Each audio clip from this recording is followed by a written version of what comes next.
Dear participants of the VEF Virtual Series, it is my pleasure as a representative of one of the organizers of the Vienna Energy Forum, which is Yasser, and at the risk of duplication on behalf of all the organizers, the Austrian Development Agency, as well, to welcome you to the session on sustainable energy and food systems.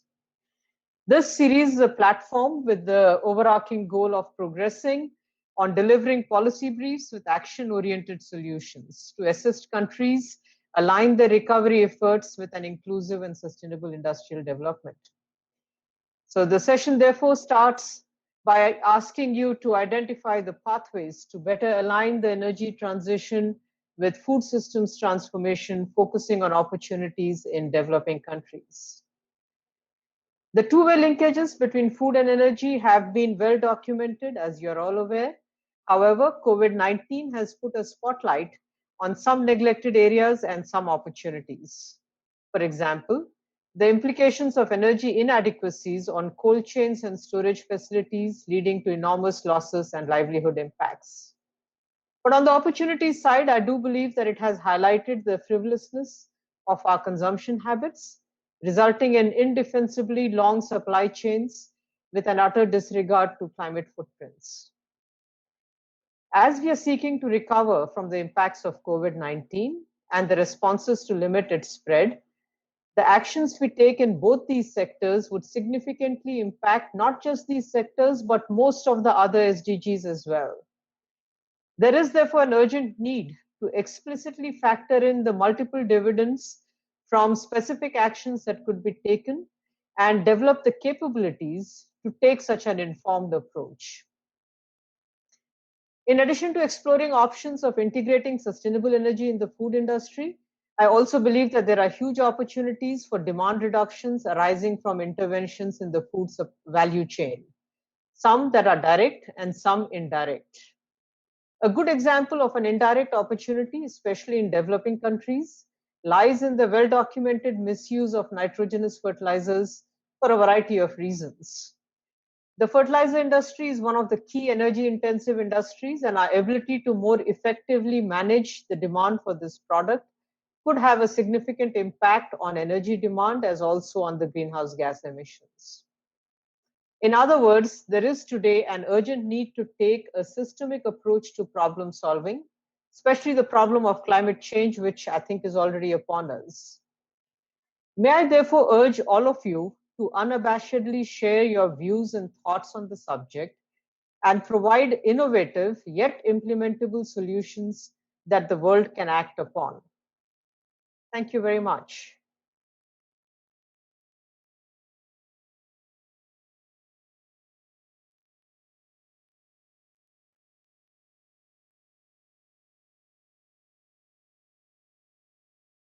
Thank you, Lina. Thank you for your message. We see that our next participant, Mr. Olivier, is on. We just ask him to please share audio and video so that you can go in.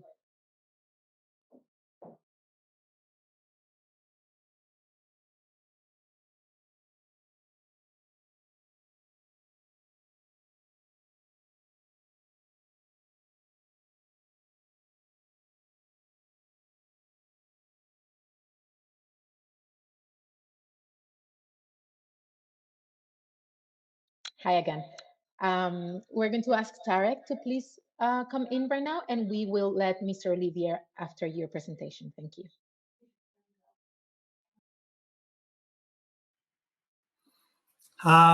Thank you, Alicia. Thank you, Elena, and we're looking forward to Olivier coming in. And on behalf of UNIDO, allow me to welcome you to this virtual series of the Vienna Energy Forum. This is the first time we convene the Vienna Energy Forum in virtual form. So our team has been working hard in the back end to facilitate that we can do this efficiently and effectively. And so with that, I want to also recognize the Vienna Energy Team Secretariat and working behind the scene, helping us to convene this forum. In moderating this session, let me start by providing a brief context, complement to the introduction from Lena. We in UNIDO with the Vienna Energy Forum partners are launching the Vienna Energy Forum Virtual Series, examining the role of sustainable energy and innovation in driving development in end-use sectors like industry, food systems, and products. So today, as Lena mentioned, we are launching the first of a series of 8 sessions looking at the nexus of the food systems and energy, starting from the farm level, going to the value upgrading up to agribusiness development. Just not to emphasize again on the objective, I think Lena also mentioned, I think from our point of view and the partners, the objective of the series is to collect the needs and the critical issues preventing progress on the ground and identify key areas and solutions that can help in advancing action on the ground in high impact countries. We prepared for the session and we circulated to you a paper available on the Vienna Energy Forum website, describing the main issues and the methodology and criteria to be used for identification of key countries where progress needs to happen. So we trust that the outcome of the virtual series will help launch a global program for driving priority actions on the ground. In addition, we will work on compiling a set of policy briefs that will feed into the global events in 2021. Before I give the floor actually to Dean, who helped us co-author the paper, I see now Olivier back in the forum, so I would like to maybe give the floor first to Olivier to deliver his welcoming remark on behalf of FAO, our convening partner for this virtual series. So let me go back to Olivier. If you're ready, I can sort of pass on the mic to you virtually.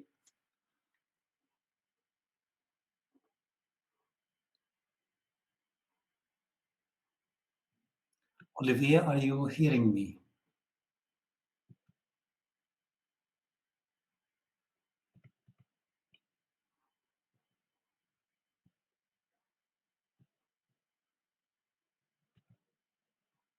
I am afraid that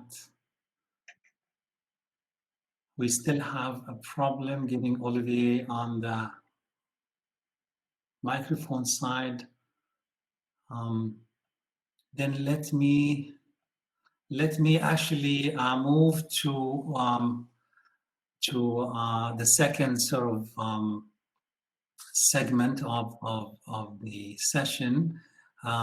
As we said, we have reached out to many institutions and partners working in the field, some of which are gathered with us today. So we would like to have the partners experts joining the discussion to attend at least 50 to 60% of the planned sessions per track, so we can build alignment on the outputs and maintain a continuity in terms of the action and agenda we want to develop.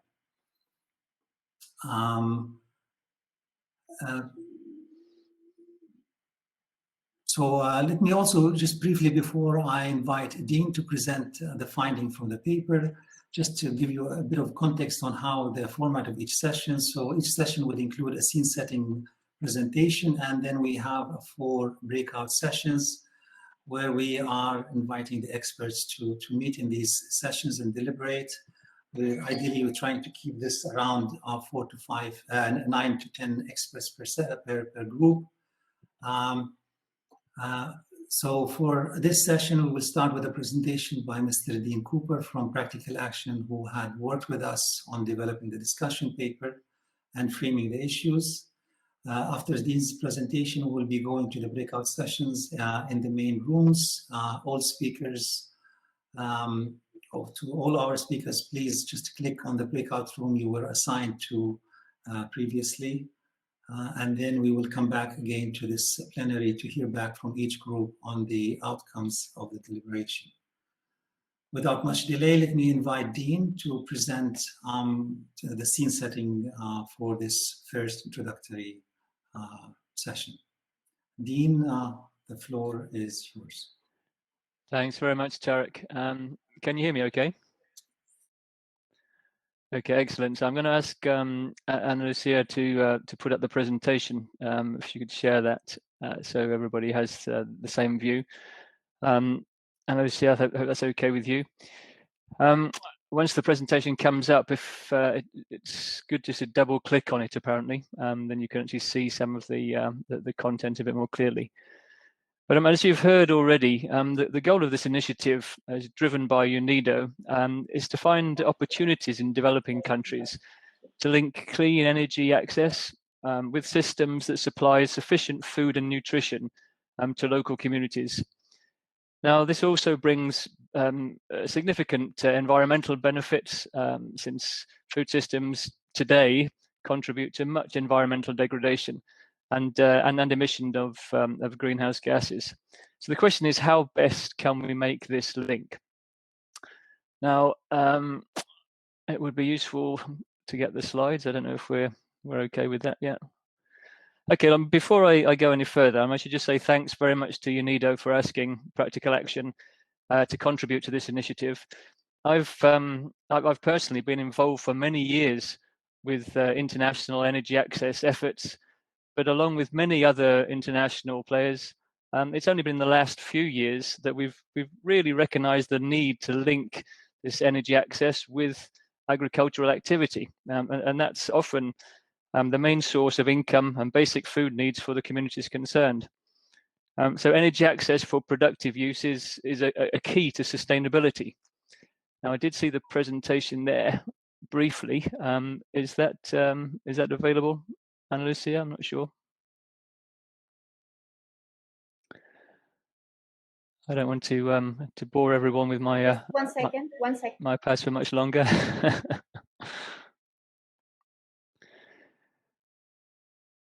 So I should say, perhaps, I mean, the first slide we're going to see is just to try to clarify some of the issues, which is really the definition. Okay, great. So if you could just double click on that, if you can click twice on the screen, you hopefully can see something a bit more clearly. So the slide there is just sort of trying to say in the definitions, I've already spoken about sustainable energy and food systems. So sustainable energy, we're looking at renewables, also energy efficiency, and this includes the circular activity. So, for example, some waste that is produced from energy activities that can be channeled back into supplying or generating more energy. So it's looking at that whole cycle approach. I'm going to see if I can see my screen a bit better. Let me see. Yeah, so on the food systems, we're really talking about all of the processes involved to feeding a population. You can see there on the slide. Next slide, please, Alicia. Now, I'm not sure how much you can read. I should say all of this information is in the report that you've been sent previously. So hopefully you'll have had a chance to look at some of this. So I just try to highlight some of the key elements. So looking at food systems, there's a big change of behavior. I mean, these are transforming. So you can see in here productivity, the consumptive patterns, longer supply chains now having a big impact. Urbanization and obviously the food waste is an issue. Now, one of the big positives in there is obviously job opportunities. There are lots of issues which can be beneficial, increased health benefits because of the diversity of diets. And when we talk about regenerative agriculture movements, is really improving soil quality and biodiversity, so putting back into that, because the negatives at the moment on agricultural practice really has a negative impact on soil, water, biodiversity. It hasn't been shared equally, the benefit, so lots of developing countries really being left behind in this.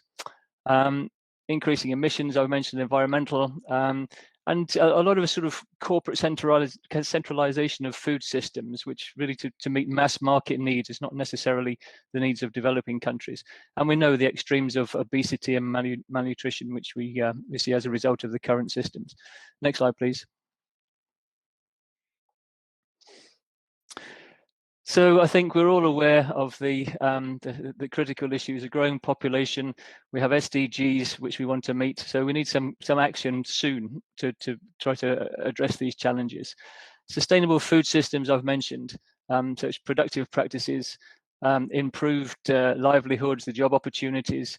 Looking at the circular economy, I mentioned sort of waste coming back into the energy system to improve efficiency. Lots of opportunities there for us to try to address. Which I'm sure people on the call will know a lot more about than I do. So very interested to hear you. And then land use, transport, technology practices. All of these are sort of issues which we need to be trying to address. Next slide, please.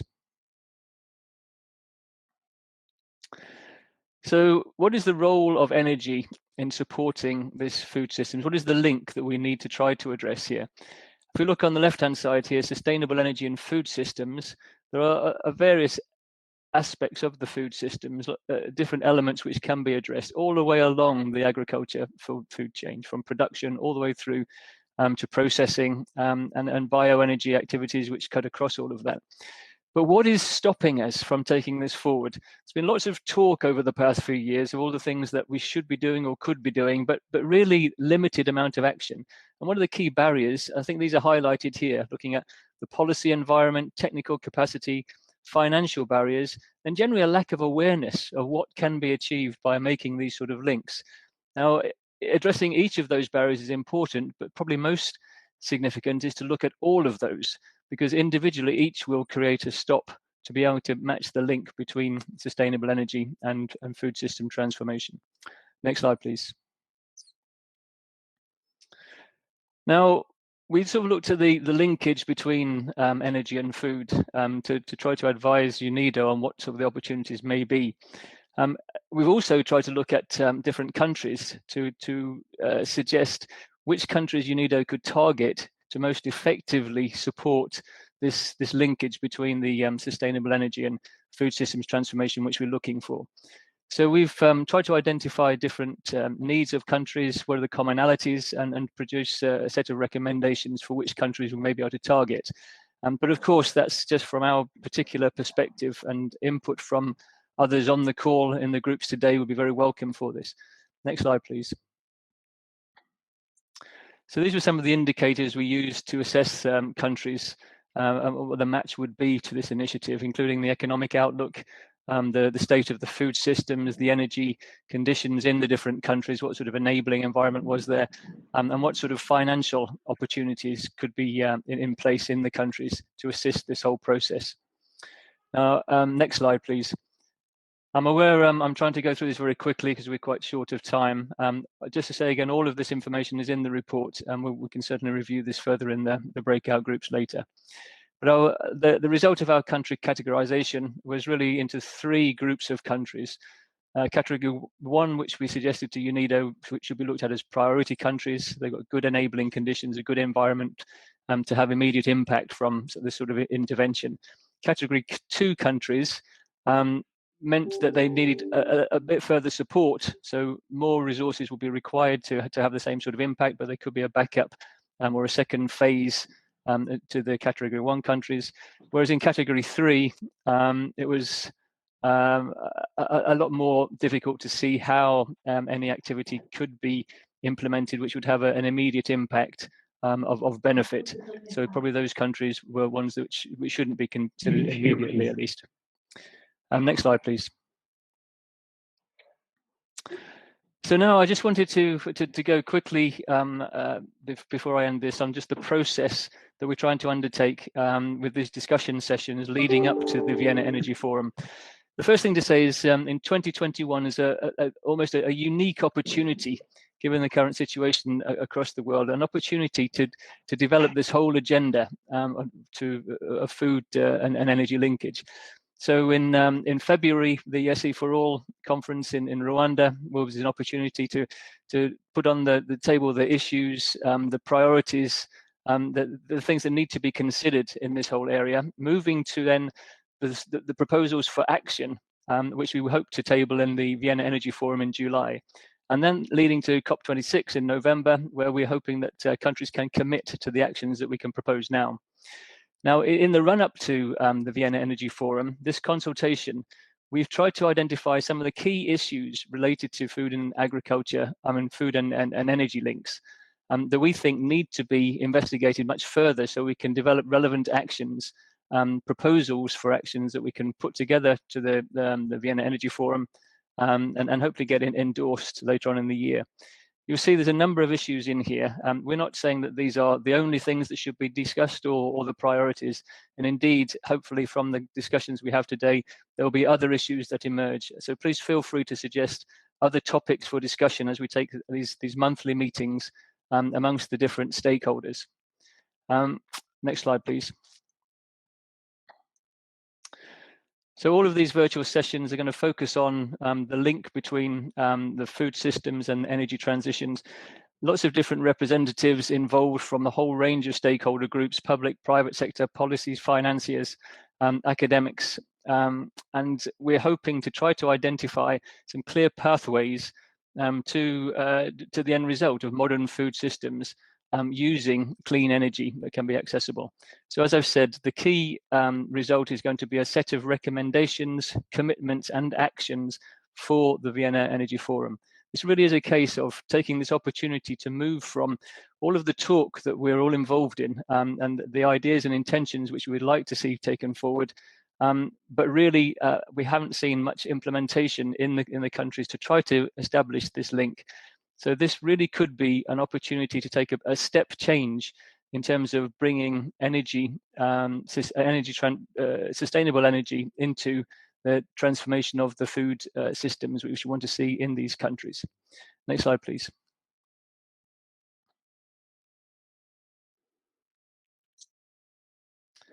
Just have the next slide, and I see it. Thanks. So just quickly, target audiences. I think you'll realise the key targets for this sort of initiatives are the ministries in the countries concerned, particularly looking at the policymakers who are responsible for motivating action, but also interaction with the private sector, who are going to be key players in terms of sustainability and civil society interests. From the international side, we want to attract the donors, the academics, particularly the internationals working on the ground. But there may be others you feel should be involved in this consultation, and certainly please, your input is very welcome to try to propose colleagues or other organisations that you think should be part of the discussions. So that's it from me. I mean, the final slide I have here, if we just take the next slide, please, Alicia. It's really just to try to highlight again the key questions. Next slide, great, thanks. So the overriding question, you will see there, it's in the report as well. What I think the moderators will be encouraging you to look at are these sub-questions, issues 1, 2, and 3, which talk about the data needs, the enabling conditions, and then what sort of can be done to demonstrate and disseminate results from these sort of interventions. The intended outcome is really to have some guidance on which countries we could identify for these priority activities and which measures you think are going to be most appropriate to try to achieve this objective of making the link between sustainable energy activities and food systems transformation. Thanks very much.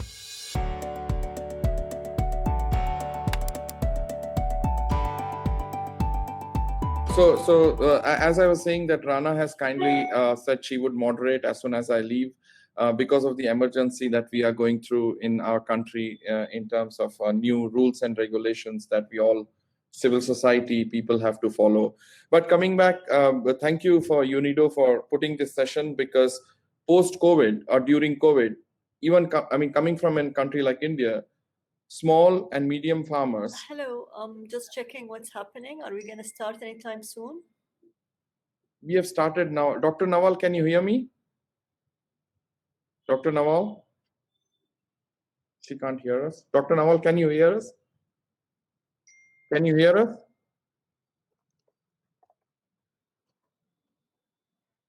Dr. Nawal, can you hear us? Rana, can you advise what's happening? Are we starting anytime soon?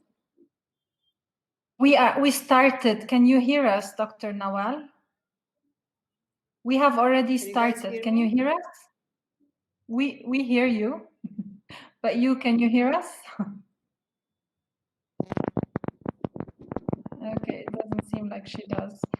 I'll type for her in the chat. Go ahead, Harish, and I'll type. Yes. So thanks. Yes. So to rest of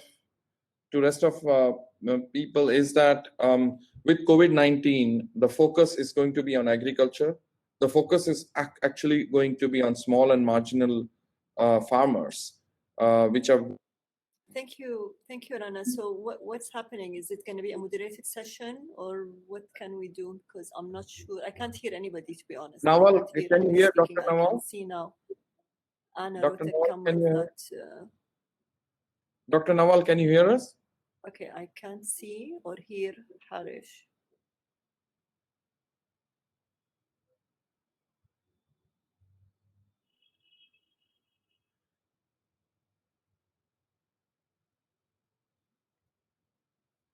Okay, in that case, I'm going to exit and re-enter because I cannot hear Harish speaking.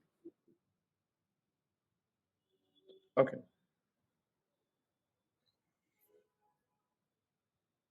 So Rana, I'll continue.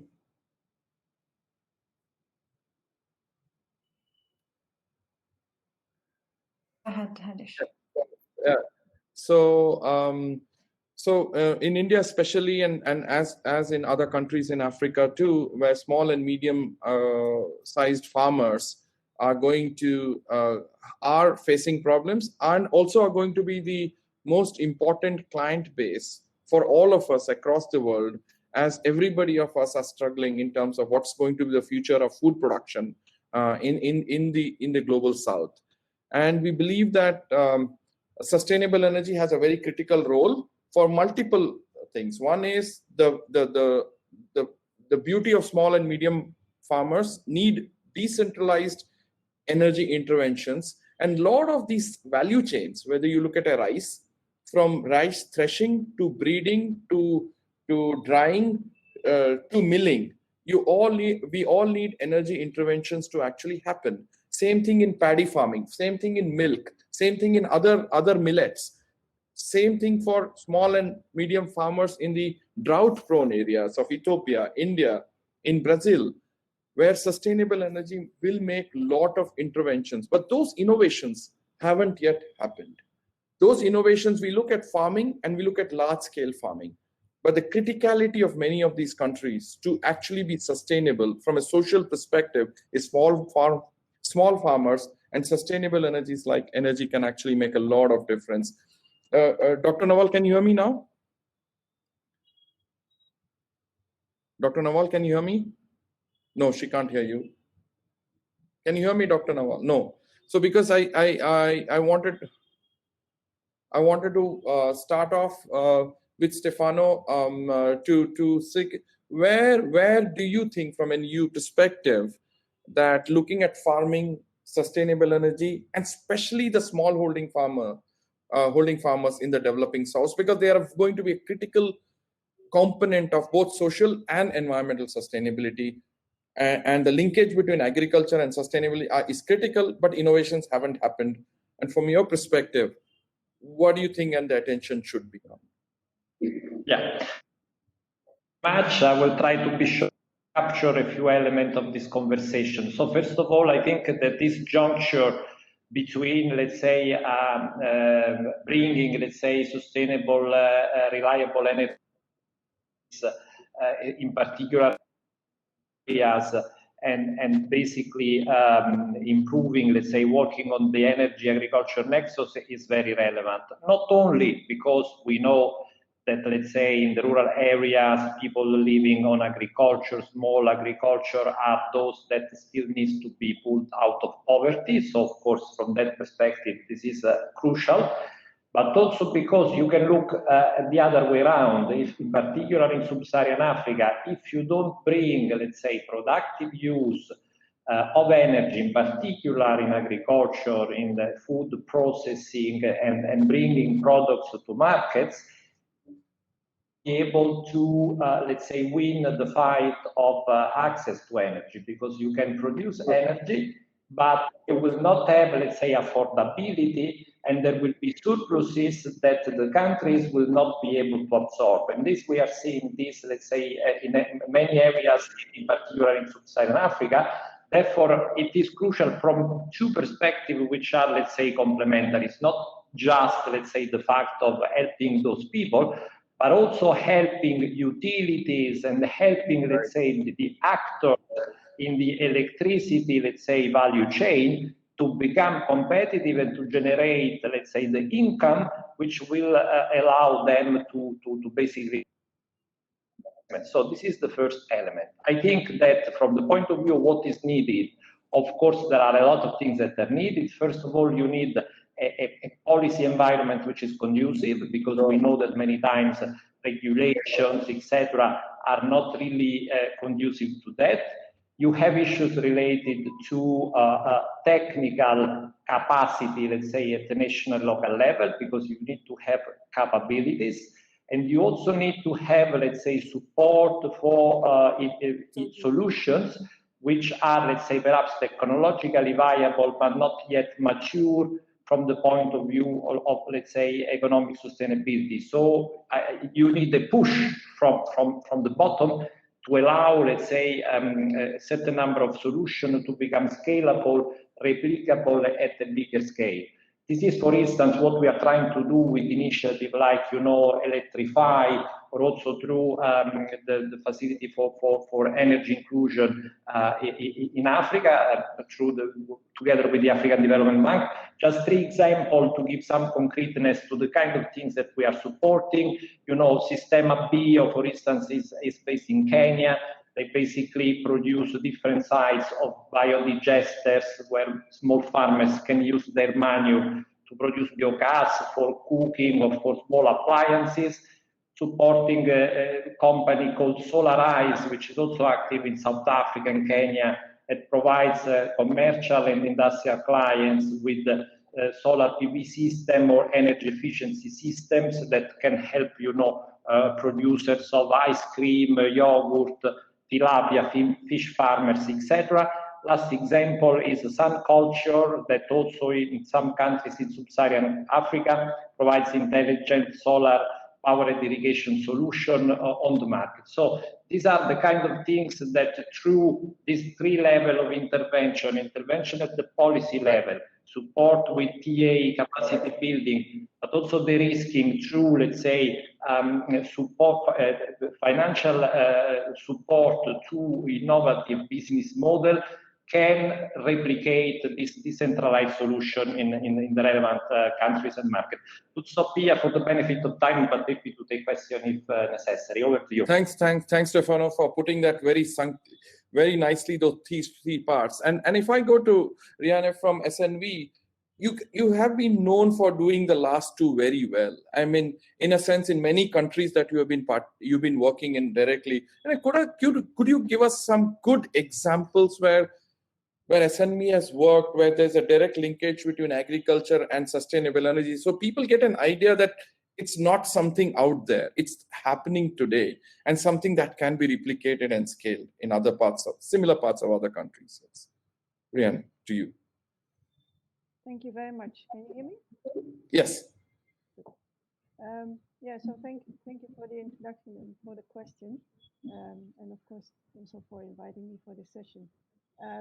As you might be aware, SNV has worked very long already on biogas, biodigesters as a solution, with a very strong link, of course, between. Sorry, Rihanna, we can't hear you well. That is strange. Dr. Nawal, can you hear me? I can hear you now, yeah, but Yeah, Rihanna, okay. your sound was a bit low. Sure, Can sure. maybe speak a bit louder, Yeah, Rihanna? please. Okay, is it better? Okay. Little louder. Yeah. I'm trying. That's good. Okay, so I was saying that SNV has worked for a very long time, especially in the area of biogas, biodigesters, where there's a very strong link, of course, between energy and agriculture, as was already mentioned. And our biogas projects, for example, in Nepal, Asia, other African countries have shown that these interventions are indeed scalable, and there is a very large potential to make these technologies accessible also for smaller businesses and smaller farms. Those farms are really benefiting by also using the fertilizer to increase their productivity. And we have very good experiences with the end users in having access to that technology. And maybe other examples of projects that we work with. We have currently a project called Craft in multiple countries where there's a real focus on including clean energy technologies in agricultural value chain. So the project is addressing the issue from the value chain perspective, looking at the agricultural value chains and assessing where can be improvement in terms of using energy more efficiently, but also applying clean energy technologies, off-grid energy technologies to make productivity higher, to ensure that irrigation is more effective, etc.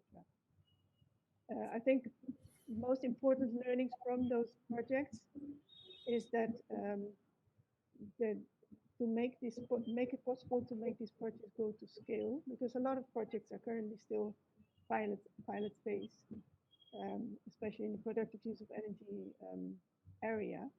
But to make them go to scale, you need to really focus on getting sustainable business models, ensuring that entrepreneurs are supported in developing their skills and are supported in applying those business models effectively. And one element of that, and that links also to the question of this session, is that there's a clear need for data on demand and on the actual needs of the users of these products. I think I'll leave it at that. Sure, thank you, Rana. Dr. Nawal, if I come to you, last time I had a very brief, exciting interaction with you and as well as the food minister of UAE. So wearing the two hats that you have, the UAE hat as well as the IRENA hat. I think both exciting. One is IRENA is an as a multilateral which works with different countries, and UAE somehow I felt was at the forefront of looking at sustainability and agriculture, which was far advanced. When she explained me in 2 minutes, could you just give us that flavor of what's happening in a way, and how UAE and as well as IRENA, the collaboration between agriculture and sustain? I thought they were at the, I mean, that was very exciting to look at the forefront. Or to you, Dr. Nawal. Thank you so much, Harish, and I love to be with everybody. I hope everybody's safe and healthy under these incredibly difficult circumstances. I'm going to be very brief. I think what we learned from COVID, the UAE has learned from COVID, that if there's a challenge we need to face, and the UAE specifically, and I'm sure many other countries, is food security for our population. The UAE, as you know, has a double challenge. We have water scarcity, and we also have very little land that can be used for agriculture. So for us, to address the challenge, we had to look into the two things: how we can encourage local food supply by encouraging our local farmers, and at the same time enhance and improve our capabilities and to import and emphasize food production internationally through partnership with leaders. So if I look at the UAE and what we've done in the UAE, I can tell you that we've utilized innovation to ensure that we are managing to first improve local farming and also address the water challenges. So if I can maybe speak very briefly about what we did in this area to explore the potential of using renewables, leveraging on an international organization, as you mentioned, Irina, being headquartered here in Abu Dhabi. So we've looked into the potential of using renewable energy to power climate-controlled agriculture facilities, and also, which is very important for us, the use of it for desalinating water for irrigation. So that for us, not only going to provide an economical viable options, but also cut down on our operational costs and reduce emissions from this sector. The other important thing that, or example that we can share is the work that we are doing with Khalifa University for Science and Technology. And what they are doing is researching the potential of use agrophotovoltaic in the UAE, which is the co-location of photovoltaic and co-production. And often it is expected to possess a large potential for marginalized land and reclamation and enhancement of the solar energy production efficiency in the arid and semi-arid regions of the world. So this is something that we're definitely now looking at. Another solution that helps us restore degraded areas and protect our natural resources is drone technology. So we use it to compile a highly accurate agricultural database that informs us and decision makers. So we did conduct a drone survey of an agricultural area spanning of more than 1,100 square kilometers to map as many as 51 categories of statistical data here in the UAE. So we use the drones as well for seeds. So we can look at, our drone-enabled local planting project helped us disperse more than 6 million seeds and 250,000 GAF seeds across large areas in 25 different locations. So we are currently monitoring these locations and assessing the success of this project. Again, in line with this priority, the UAE is working very closely with farmers to help them implement modern agri-tech and runs capacity building programs and field training workshops that focus on optimizing hydroponic systems and water efficiency. It's very important for us as a ministry and as a leadership to facilitate sustainable use of hydroponics. And the Ministry of Climate Change and Environment regularly meet with farmers to learn about the issues that they face in relation to those technologies, because it's important for us that they get the right support and that we provide them with inputs and how they can access these markets. If you allow me, just one final point is how the ministry, which is the ministry, when I say the ministry, I refer to the Ministry of Climate Change and Environment. And it's working with the private sector, so we can create a marketing scheme to supply chains for our small scale producers, in addition to organizing and sponsoring exhibitions where farmers can also promote and sell their products directly to consumers. So just to summarize what I said, the UAE is working very closely with both international and big suppliers of food and also with small farmers to ensure that we are integrating the latest technology, but also providing the right backbone of, if I may say, of research and development through the utilization of our research facilities here in the UAE to provide solutions that's suitable for our climatic conditions and the quality of our land. And there are so many case studies that I'll be more than happy to share with the group if needed. Well, thank you, Dr. No, thank you, Dr. Nawal, because those are solutions, it's great that those are solutions exactly that we need for post-COVID crisis, which incidentally has, for the larger crisis that is looming behind us, is the climate crisis, which you have shown the path of taking that leadership. So coming to, because it's a nice segue to Kuda, if you're there, and also Rana, if Kande is there. I see Kande, but I don't see his photo at all. But Kuda, if you're there, see what Stefano basically mentioned, these three specific action points that needs to happen for the nexus between agriculture and sustainable energy. Rihanna came in with certain examples of specific those linkages, and Dr. Nawal really pushed the boundaries of what we need to do, and especially coming from the UAE region, which has not only blocking of climate, but also water crisis and smallholding farmers that she very eloquently laid out. Kuda, where do you see, Kuda, you've been in the thick of things in Africa and parts of these nations. What is the practicality that you have seen? What is that ecosystem support that needs to happen? Because we see that continent as a hope for the future of sustainability in many ways, Kuda. Kuda? Thanks, Harish. This is Lukula from the SADC Center for Renewable Energy and Energy Efficiency. I think, first of all, what is important is to get the political leadership to understand and adopt, specifically understanding the need to link and to see that these solutions can only be addressed through linkages, not in isolation. Speaking on the region, what has happened is that the region itself has adopted the Water Energy Food Nexus framework. So it is a framework that has just been adopted and to be used in the promotion of renewable energy, in the promotion and development of agriculture, as well as development of water. So, and at the political level as well, now we have joint meetings of ministers responsible for energy and those responsible for water. So that in itself then says that when there's planning, you cannot only consider energy in isolation, but you consider water as well as food. Right. So then coming down now to a political scene has been set. So it has been adopted at political level. So then now comes to the implementation at ground level. So maybe I can give you practical examples of what we are doing now to translate that political statement that has been issued.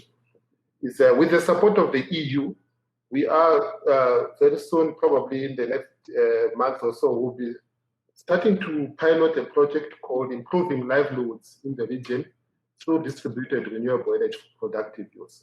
Because we have seen that we cannot promote energy access without enabling the end users and giving them the opportunity to earn income so that then they are able to pay for the service that is provided. So we want to empower them. And we have seen in our region, because we have the soils, we have the climate, so agriculture is the only way that we can utilize to improve the livelihoods. So through under the Global Climate Change Alliance Plus, we'll be piloting in about 4 countries in areas around crop irrigation, dairy, beef, and fish, looking at those value chains from be it irrigation, be it cultivation, be it whatever value chain or whatever value chain we need to identify and what. And then secondly, the second thing that we're also doing, we're now working with a regional development bank to promote and to accelerate energy access through, again, distributed renewable energy, as well as private-public partnerships. So in this case, we are going to identify which areas can we drive productive use, but in a way that we are going to promote public and private partnerships. So in brief, this is what we're trying to do as a region and accelerate. Thank you. Thanks, Kuda. Before I hand over Rana to you, and as I have 1 minute to go, Stefano, let me get back to you that what you heard from Dr. Nawal and what you see, Kuda. Why am I again pushing Dr. Nawal and Kuda here? Because not pushing, sorry, what she said, where they are based, UAE is based very nicely between 2 continents who are going to have the maximum suffering in terms of Africa and the subcontinent of India.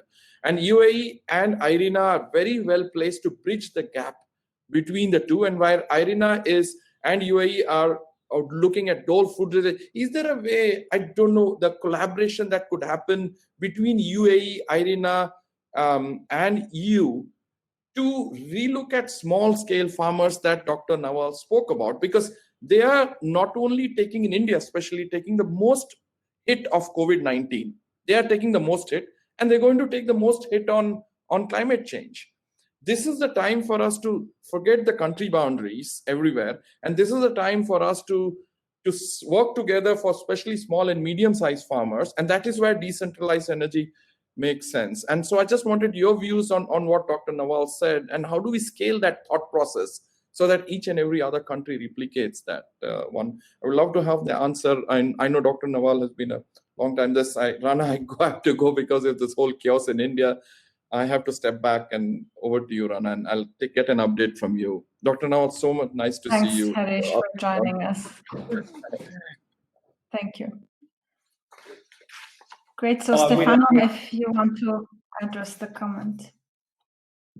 Yes, sure. I think that we are all working very well with IRENA, and we see more and more also let's say the contribution that IRENA is bringing is not exclusively, but also predominantly about bringing the rational and the economic case for the energy and for the, in general, let's say the clean energy transition, let's say not only because it is good for the planet, let's say basically for us, for our future, but also in terms of making, let's say, in many cases, the renewable energy the economically most viable option. If we look also at other figures, you know, and having in mind, let's say, Sub-Saharan Africa, and I see, good afternoon, that, let's say, to achieve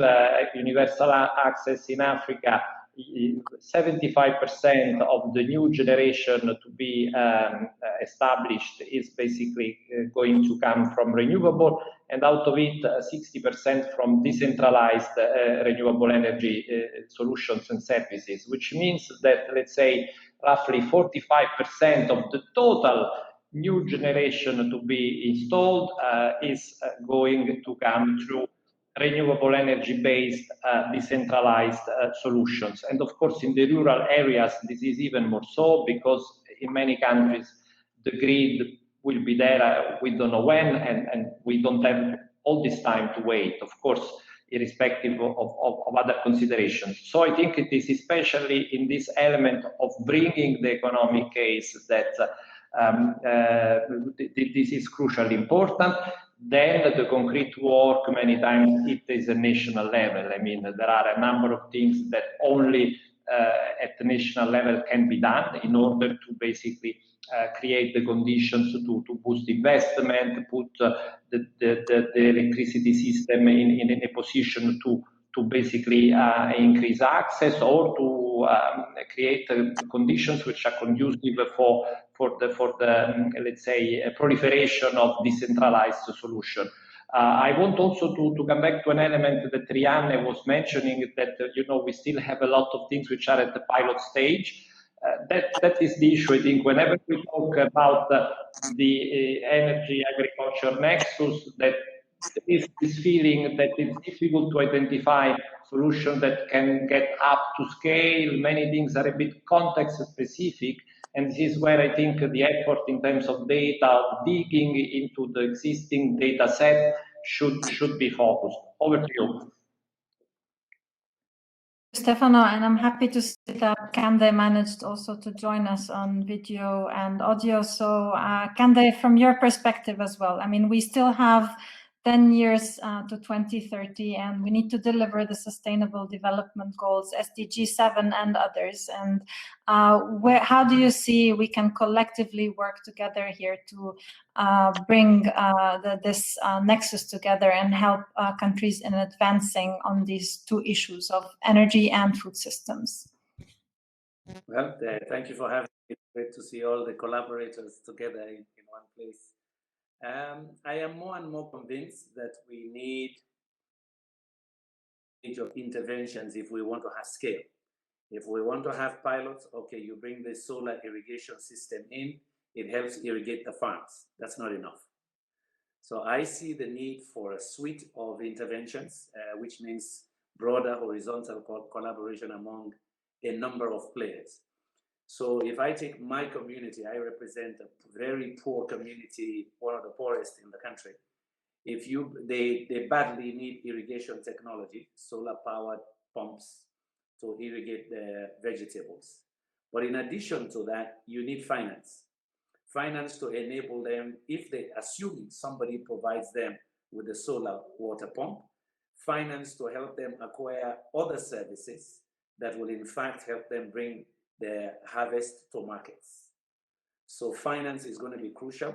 If they have one technology available, how do they acquire the technology option to enhance their productivity? Second, we need to look at the value chain of agricultural food processing. The whole value chain from the farm gate to the table, to the market. And there's so different energy interventions. For example, in a number of communities, I'm sure Harish and others can relate to that. If it is rice, paddy, once you harvest, you have to thresh. It requires an energy source. Then they have to parboil. They get more money when they parboil. But all of that currently is firewood. Of course, then you need, if it is vegetables, you need storage. You need temperature control, humidity control systems. All of those 8 steps in the value chain require an energy intervention. And most of those stages are done by women. In my community, the post-harvest stages, processing, particularly food, to bring it to market, to the table, most of it, 70–80% is done by women. So you need specific energy interventions along those value chains, coupled with other technologies. It's a rice mill. It's a refrigeration system. It is a frying or drying system. So my plea here is, since we have a decade to go, we have to definitely do away with this silo mentality. Find a way where we can have more horizontal collaboration amongst a number of players, if indeed we're going to meet that level of universal access. But the African challenge is bigger. Africa today has the highest urbanization rates ever seen by mankind in the last 30–40 years. Currently 440 million people in urban centers. The rate of urbanization will double by 2040. You're going to have about another 1 billion Africans in cities. So begin to think about the food problem, the food challenge. How do you feed those people if we don't enhance productivity in agriculture, in food processing, and in agribusiness? Making agriculture a commercially viable and profitable business. And it will mean that if we can do it right, it means a lot for women's empowerment and, of course, jobs, given such high demographics. Over to you. Thank you so much, and thanks for bringing the element of gender equity and job creation, which is quite important as well. Maybe a last question. We have 2 minutes, and I'll give the choice to the panelists to choose who's going to address this. So Dean presented the methodology for prioritizing the countries where we would then go for interventions. Any quick reactions on where to start, or any comments on the methodology that was presented? So what is the advice you have to UNIDO, but also you as partners coming on board, hopefully on the longer term, to this initiative? Where would we start? Which country? Criteria?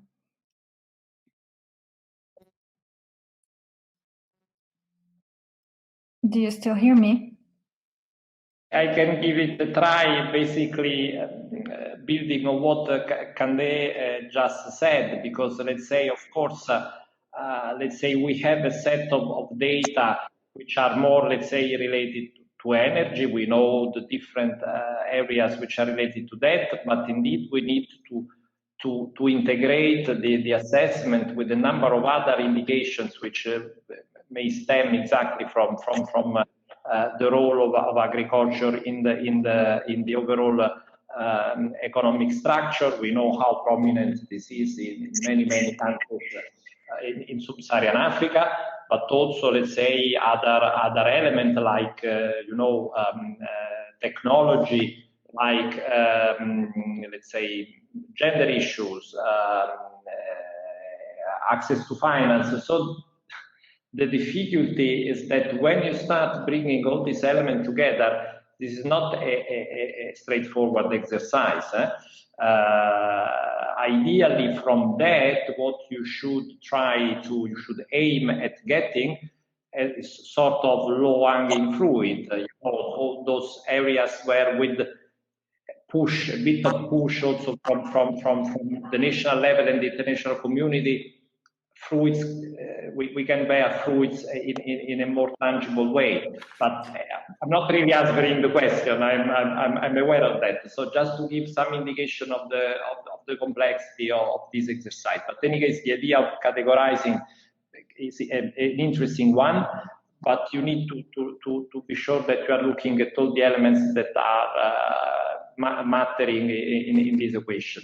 Over. Super. Thank you so much.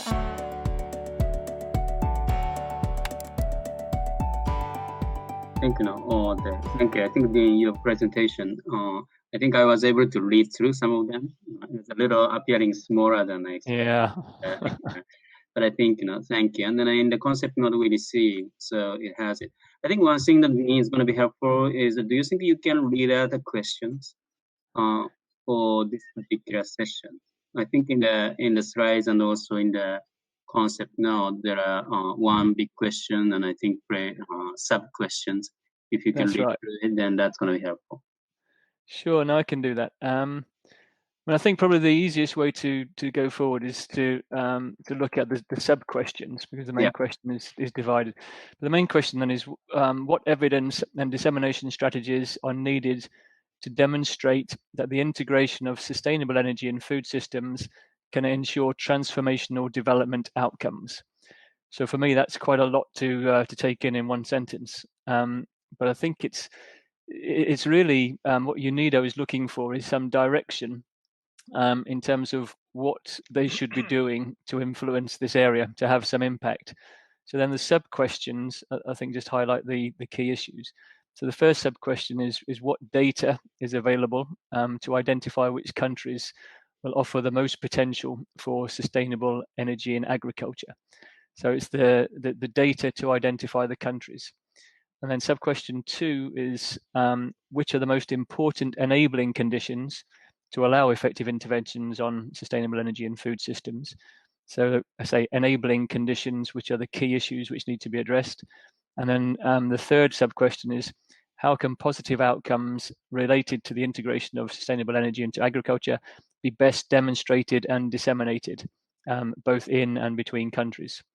So it's really this data to identify countries, enabling conditions, which are most significant, and how can this be demonstrated and disseminated.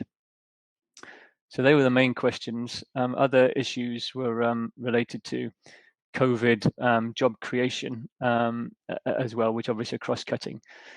And the main interest of UNIDO was what are the challenges, opportunities, and recommendations for all of these sub-questions. Does that help? Great, thank you so much. And then I guess we got like 25-30 minutes, is that right? Yeah, I think that's right now. All right, and I see, for now we have 5 or 6 of us right now. Yep. Okay, so maybe we just get started. Thank you very much for joining. I'm Minoru Takada. I'm working at this United Nations right now. I'm working on energy issues and the climate change issue for some time now. So it's a pleasure to be back in the Vienna Energy Forum community. It's a sort of regular feature for all of us. And I think, we are really hoping that we can join in Vienna next year. Mm-hmm. It's a magnificent Paris that we used to be gathering for the Vienna Energy Forum. But it's good that, UNIDO and FAO and others, and then a practical action spend time to put together this concept note so that we can actually sharpen our interventions as we move forward. And we also like to help on these issues of energy and then agriculture. Definitely this is one of the things that, in developing countries, many countries, they have been struggling and trying to improve upon. But as Dean's presentation already articulated, issues seems to be sort of wide-ranging. So it is getting more and more relevant to not just sort of few countries or few of us. I think it seems to be really resonating with all the things that we've been doing. and the food systems, it's going to be a very, very big issue in relation to climate change and the transition to the sustainable sort of system. So I think not only do we focus on the energy agenda, which personally I have been very much focused on, we are all sort of eager to learn and contribute to the food system side to the extent that the energy community can contribute. So you have heard, a few questions from the Dean. The further ado, maybe we can go around a little bit to listen to your perspective. And this is the first time, so you might have some specific or you might have some broad sort of perspective. Please feel free to say and share what you think, or you want to share at this point in time, and we'll take it from there. Hopefully that we'll get a little more participants today as we move forward. Okay, Filippo, you have a hard stop, so would you like to start? Well, thank you, Minoru and Dean, for the introduction. So my name is Filippo Berardi. I work at the Global Environment Facility at the VEF in Washington, D.C., where I coordinate the climate change mitigation portfolio. Just a couple of sort of background information. And we at the VEF obviously do a lot on food system, but our focus so far has been on the sort of land use and generally on the production side, and how to sort of leverage the global environmental benefits, especially in terms of emission reduction and biodiversity, that you can achieve through shifting production uses and obviously the impacts on deforestation, land degradation, etc. So the area that thinking on the supply chain is a rather new one and interesting one. One thought that I had while I was going through the paper is that you look at a number of subset issues that are not new and that have been the focus of our work for quite some time. So you have renewable energy, you have energy efficiency, you have a low carbon transportation. These are all areas of focus that have their own barriers, their own set and subset of enabling conditions. They would give you different results if you were to ask the question of which one is the country that can be the most ready for that particular intervention. So what we're really trying to do here, in my view, is like you try to take all of these different bits and pieces of, let's say, established work, especially in the development community and the finance community, and bring them together under a new umbrella, which is the food system value chain. So the question there for the group, for me, is how do we sort of unpack that, and how do we keep it? Do we get a value from looking at a sort of umbrella standpoint that is bigger than the sum of the values of each individual piece? And I say these because, of course, there's so many different technologies that are listed in the paper that go from irrigation to energy efficiency in buildings and industry to transportation and potentially low carbon or electric vehicles. So for me, it's going to be important, the angle you look at it, and for me, the guiding principle here has to be, or at least as far as the JAF is concerned, has to be how do we maximize emission reductions? Because the end sort of objective for me, rather than just pushing for sustainable energy, is to maximize emission reduction, which is the next following step on your theory of change. So anyway, this is kind of just like a few impressions that I had and a few thoughts that were coming through as I was reading your paper. So going back to your questions, in terms of enabling conditions, well, we have to look at the underlying technology that we are using, because if we are proposing mini grids for irrigation, then there are a specific subset of barriers that are related to penetration of decentralized mini grids with energy storage in developing countries, and they might be different in Latin America than in Africa. The same is true if you look at the transportation component. So again, like we will be looking at enabling conditions for the introduction of charging infrastructures and electric vehicles, and how you push for this technology to enter in a new market. So perhaps it will be helpful to map out of those all the intervention that are possible, find a ranking system, perhaps in terms of cost per ton of each emission reduction, and focus on those that have the highest potential for abatement at the lowest possible cost, and then go in each one and try to look at the underlying enabling conditions that you would have for that particular technology, independently of whether you are in the food system or generally in the energy efficiency. Or that's sort of like a suggestion. I'm trying to find a framework to think of energy within the food system, and I keep going back to the pieces of the energy transformation that I mentioned. Sorry, maybe not a lot of answers, just food for thought here. And this is very helpful. Thank you. I have just sort of one related questions on the related to questions or sub questions. So about data here. You know, Jeff has been operating for many years, and I think this sort of area where you have sort of synergies across several conventions. You know, this touch upon many conventions. Have you come across any kind of data sets, whether within Jeff or outside of Jeff, that touch upon these interlinkages areas? Because I think, as you know, that emissions, of course, we have sets of databases available. Energy, yeah, we do have organization and those things. But when it comes to sort of these, interlinked areas, we are a little fuzzy here. Have you come across any of those things? Well, we have a database of projects. Some of them have been dealing with issues such as solar power irrigation.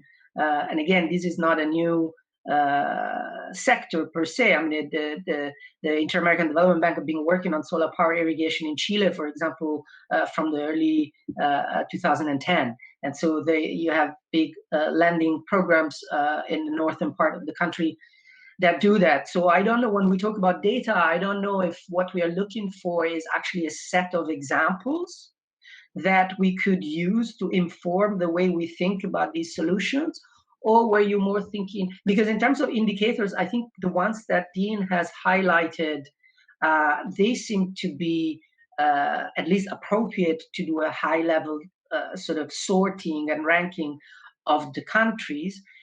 I have to admit, I'm not an expert on any of those specific sort of databases or indices, but I would say you could have the quantitative information from those indices and then couple it with some qualitative information, which are perhaps some prime examples of where specific sort of key link or chain links of the overall supply chain are being sort of tested or piloted in terms of the integration with renewable energy technology, sustainable energy.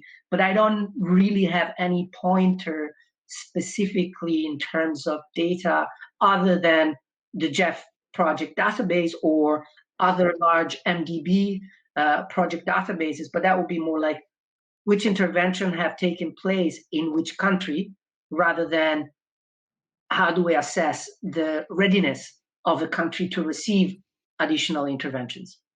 Okay. Thank you. Minora, go ahead. Yeah, could I just come in quickly on that? Because I think obviously we have a very limited amount of time, but I'm thinking on the data issue. I think it's useful to think of what UNIDO is looking for on this, and it really comes down to which countries do we think would be most appropriate for UNIDO to try to target in order to have some demonstration or some activity which would have a broader impact then.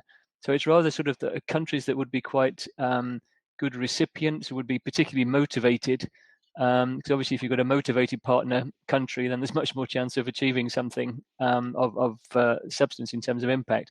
So is any data sources that could point in that direction, either existing projects, activities, or any other feedback? And I guess that goes for everybody. If anybody has any other thoughts on that, I don't know. Okay, that's a good sort of segue into the, maybe going around. And I don't know the, Solomon, which time zone you are in. Maybe, we ask sort of Solomon to come in here.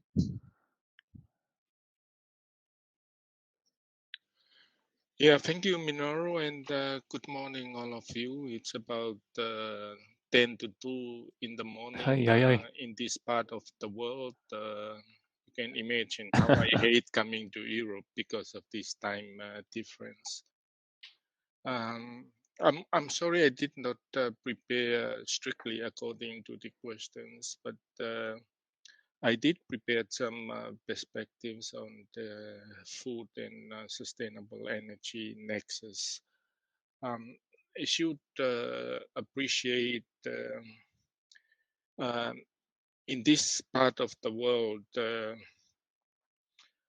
we have too much food, but it's certainly the wrong food in terms of quality and quantity. And in fact, 75% of all the deaths in the Pacific are attributable to non-communicable diseases, and almost death are premature. So for us, food in a major health crisis cannot be separated. And the two risk factors in relation to unhealthy diets and physical inactivity. In fact, a lot of reports have been written. Even the WHO have stated that Pacific Islanders are now paying the heavy price for abandoning their traditional diet of fresh fruits and fish. So I think for myself, in viewing this food and energy nexus from a Pacific Islander perspective, health crisis, and in terms of where sustainable energy refrigeration is one, is needed at the remote communities where most of the farming and fishing takes place, just to keep the fish and vegetables fresh while transporting them to the markets in the towns and the urban areas. And in fact, the source of energy that you have in the rural and remote areas are mostly standalone solar systems, but that is not sufficient for powering refrigeration. But encouraging to note that the standalone system into renewable energy mini grids, providing 24 power supply, the powering of refrigeration. And also to address physical inactivity, I think we need to go back and promote small household gardens where people can grow their own food and do some physical activities. The problem with small household gardens is that the pigs and the chickens and the dogs are roaming freely around buildings. And I think that a technology such as solar fencing would assist in terms of promoting these small household gardens. And one of the interests in the Pacific Islands is on circular economy. And already right now, we have a feasibility study funded by CDCN to look at the circular economy, in the feasibility of circular economy in Tonga, in terms of creating jobs, import substitutions, and most importantly, providing organic fertilizers to assist farming practices in the country. So I guess for myself, the energy agriculture nexus should be geared towards addressing a major health crisis in the islands, to take people back to their traditional and healthy diets, with the aid of more reliable and affordable energy, such as mini-grids, and making people do more physical work in the food and their vegetable gardens, and embracing circular economy. Thank you. Very much. It's a very clear presentation. I agree with you. I think circular economy is a good angle to filter out some of, because I think these sort of interlinkages could be also could benefit from joining that. That's one angle that we could focus on. Rebecca. Hi, everyone. Thank you so much for having me. My name is Dr. Rebecca Shirley. I'm the Chief of Research at Power for All. Some of you might be familiar with us. We're a small nonprofit organization that's focused on energy access and advocacy and awareness raising around decentralized renewables. And we have an initiative going on right now called Powering Agriculture. We also have one called Powering Jobs and another one on utilities of the future. So this set of questions that's been posed by UNIDO, I think, is exactly the right set of questions to be asking in terms of helping to design a program of action for UNIDO.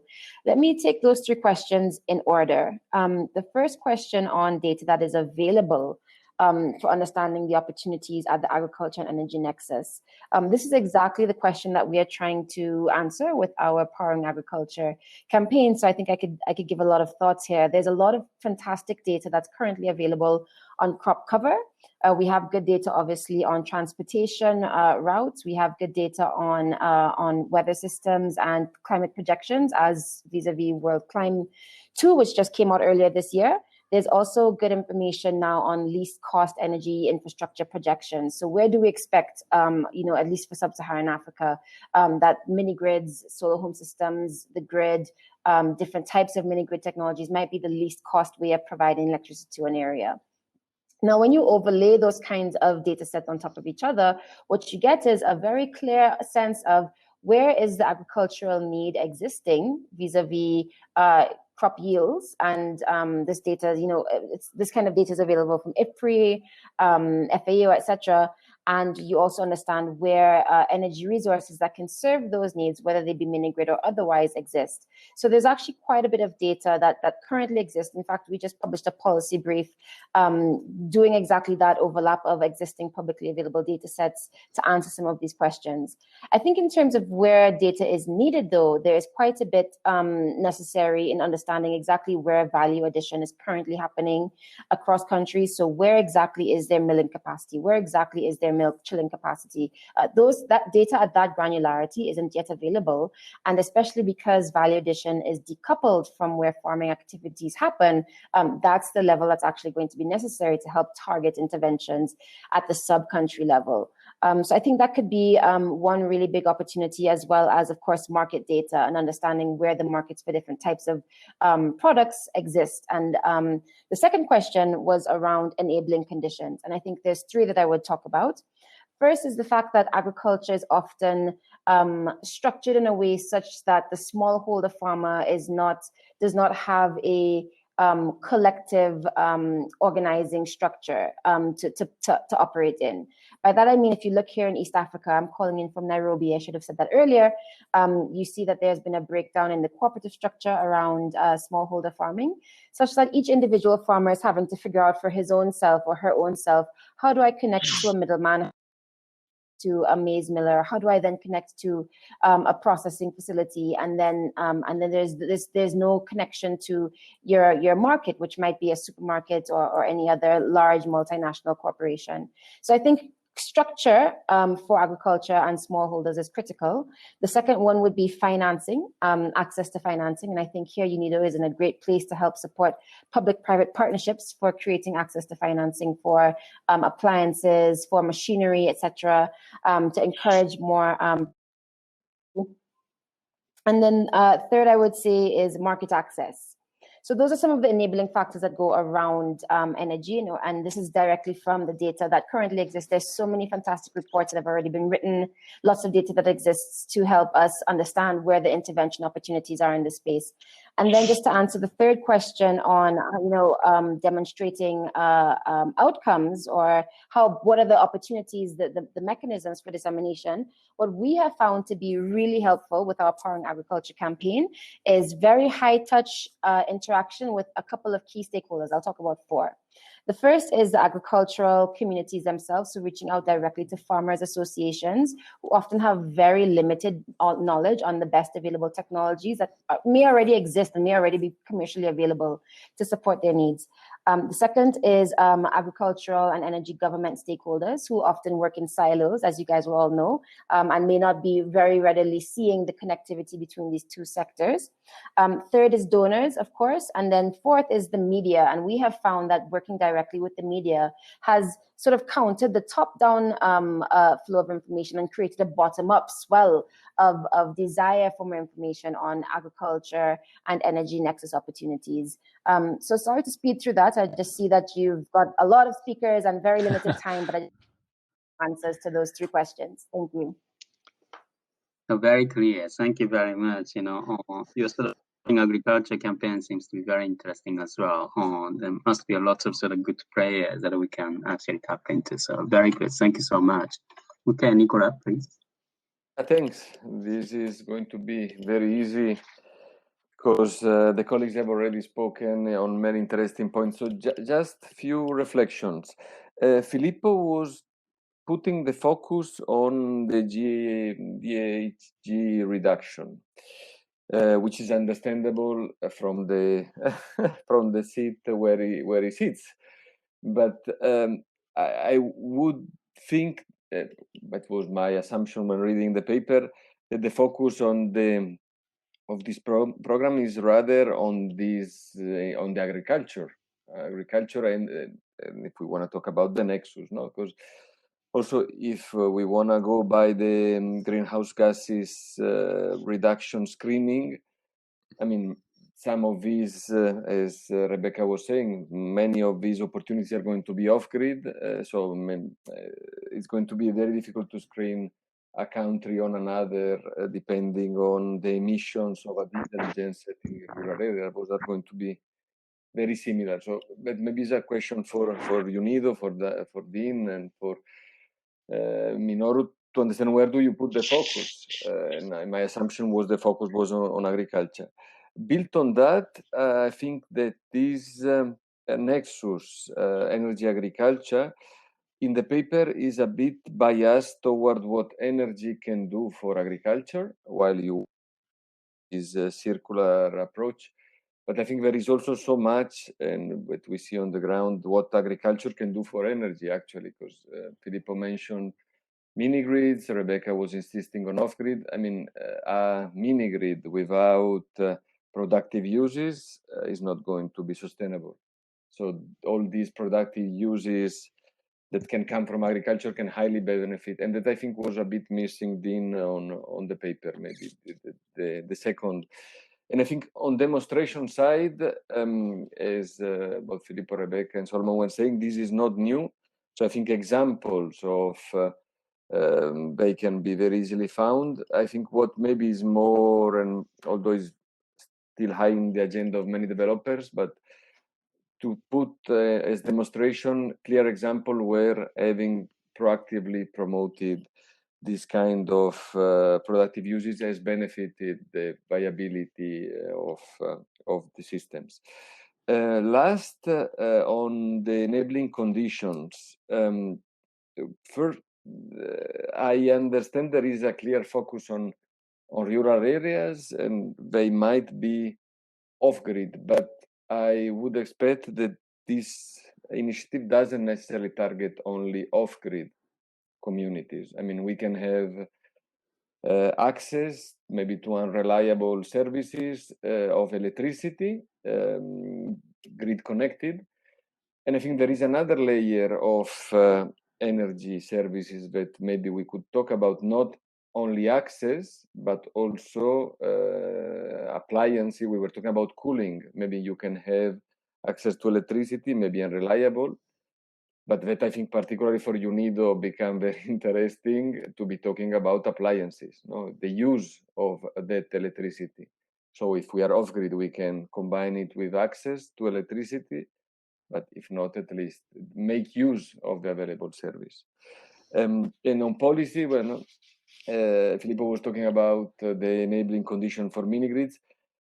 I would try to hope that maybe the off-grid market for these agriculture productive uses could follow the pay-go path, so not to go into the regulation that mini-grids are subject to, but maybe to fly into the void of some regulation and be able to operate without going into the kilowatt-hour tyranny. I would leave it there for the moment. It was so easy to intervene after all of you because you said it all. Very just to say, yeah, go ahead. Go ahead. Minoru, so I was just going to say, if we stick to the timetable, then we've only got another couple of minutes before we're expected back into the plenary. I don't know if we cut off or we have to leave voluntarily, but just to let you know. Okay, thank you so much. I think this was very helpful. By the way, Nicola, thank you very much. So that, this orientation is very important. I don't think UNIDO can cover entire world. So I think they will have to make some sensible choice. So this is a very important point you have raised. Thank you so much. Okay, Dean, I don't know whether you think that these answers were helpful in addressing some of the questions that you laid out in the concept note, or is there any particular thing that you would like to have any follow-up points so we can become more helpful? No, I mean, I think it's been very useful. Some of the points that have come out and some of the specifics. I mean, the cooling change, the focus on appliances, Nicola just mentioned, environmental issues. Obviously, we need to give that some focus. And then all of the issues that Rebecca was talking about in terms of enabling conditions and the data side. I think there's a lot of useful basis to go on there.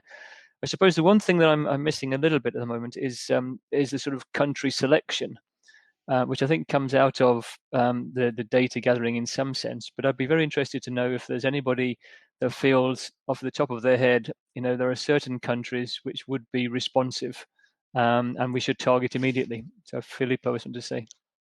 I just okay, have it. Thank you.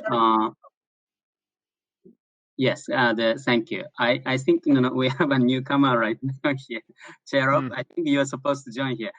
We have gone through all the questions right now, Cherub, and then we have left with I think less than 5 minutes, I suppose, right, Dean? Yeah. I think Cherub, maybe we come back to you. Can you listen to others? They're trying to say one word, and then we'll come back to you. Okay, Filippo. Right. Filippo? On the country selection, again, I think just to jump in quickly on the...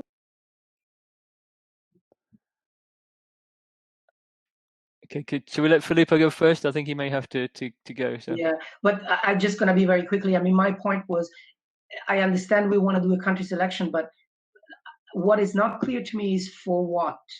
Like, what is it exactly that UNIDO would like to be doing in this country? Are they going to support the government with a policy framework to think about food system and energy? Do they want to do pilot of specific technology? In which case, what technology? Is it cold chain? Is it energy efficiency in processing plant, in heat systems? Is it mini grids? Can be anything, right? So to flip the question, perhaps it'd be helpful to understand from UNIDO, what is the selection of the country exactly for? Mm-hmm. I think just in immediate quick response, I mean, I think what UNIDO is looking for is some guidance from us for exactly those sort of issues. to say, I think they understand that there's a lot out there that could be done, perhaps should be done, but let's try to see what other experience there is on the key stakeholders to give them some sort of focus. As Minoru says, they can't do everything. They need to focus. The question is where. Then you need a selection criteria, right?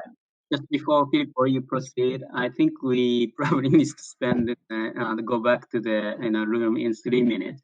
So my suggestion is that please 30 seconds each of you, and then we'll come back to the dean. Okay, Filippo, go ahead. No, just 15 seconds.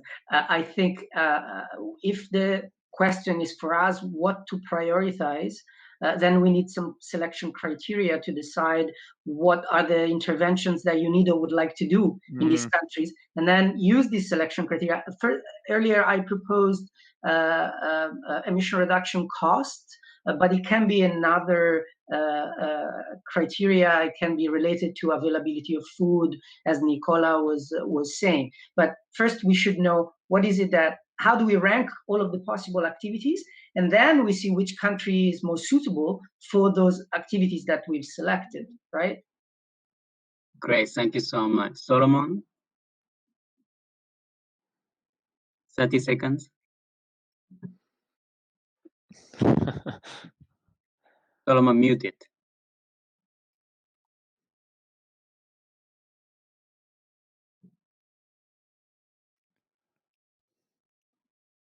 Okay, I think we need to probably go to Cherok. You want to come in here?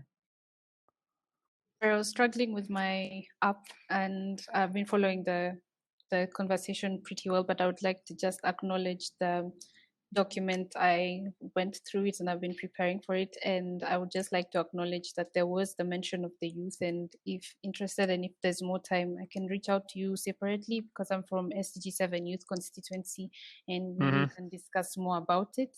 And yeah. Thank you so much. Nicola?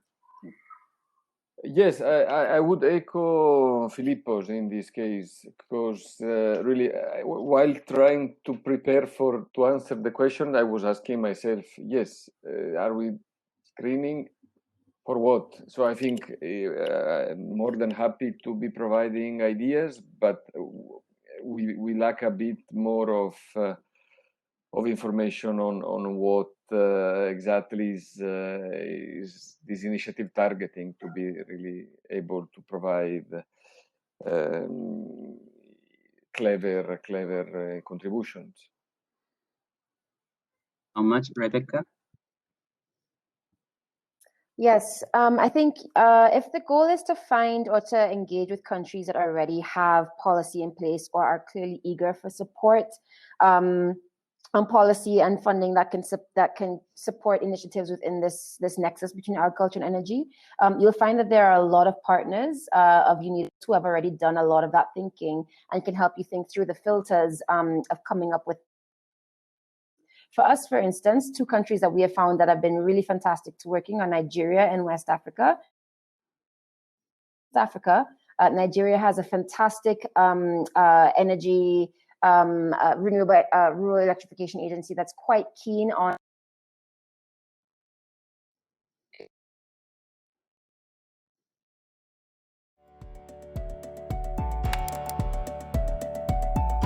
So I'm Denise Umobyeyi. I work for Practical Action. I'm the country manager for Practical Action in Rwanda. I ask us to go in the order that we appear on the paper, on the group formation, and then Sylvia and John will introduce themselves later. So John can start. Actually, John, you can be the last one, so you can give us a brief background of the questions. And then I will share kind of the process we are going to get into, and then we'll get directly into the questions. So if Princess is here, no, Princess is not here. March,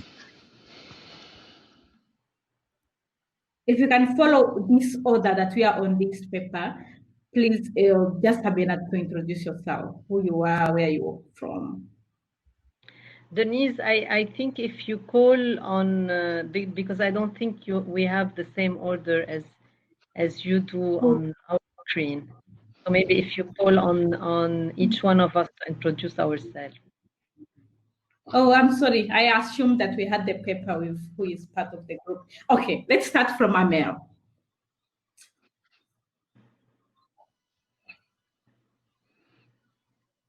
We can't hear you, Amel. All right. Good morning, good afternoon, good evening. My name is Amr Barghouth. I'm with RTI International, based in Washington, D.C. RTI International is an international non-for-profit research institute that implements projects for a variety of donors, including USAID. I'm the senior program manager of the Power Africa Off-Grid project, which is funded by the US government. And it's a $50 million project to promote energy access and productive uses of energy in sub-Saharan Africa. Thanks very much. Juliet? Hi, everyone. I'm Juliet. Juliet. Yeah, can you hear me? Can you hear me? Yeah. I'm unmute. Can you hear me? Yeah, okay. Sorry. I'm an energy specialist at the World Bank in the SMAP team. I've been working on electricity access mainly in sub-Saharan Africa for the last, I don't know, 5-10 years. And SMAP has launched recently an initiative on improving livelihood and human capital, mainly focusing on productive use of electricity and electrification of public facilities. So in that, that's in that context. In that context, I'm joining this event today. Thanks very much, Juliet. Lula, I'm sorry if I'm very apologetic if I pronounce your names incorrectly. No, that's fine. My name is Rula Majdalani. I'm from UNESCOA, United Nations Economic and Social Commission for Western Asia, based in Beirut, one of the 5 regional commissions of the UN. I'm in charge of the cluster on climate change and natural resources sustainability. And in our cluster, we have water, energy, food security, and we've been for quite some time now looking at the interlinkages between these 3 sectors. This has given us a lot of interesting material to look at and operationalize, if you want, the concept of how do we find the interlinkages in the SDGs, because you need to really start somewhere or anchor that interlinkage somewhere, even though we talk about 17 goals, but here within that cluster, it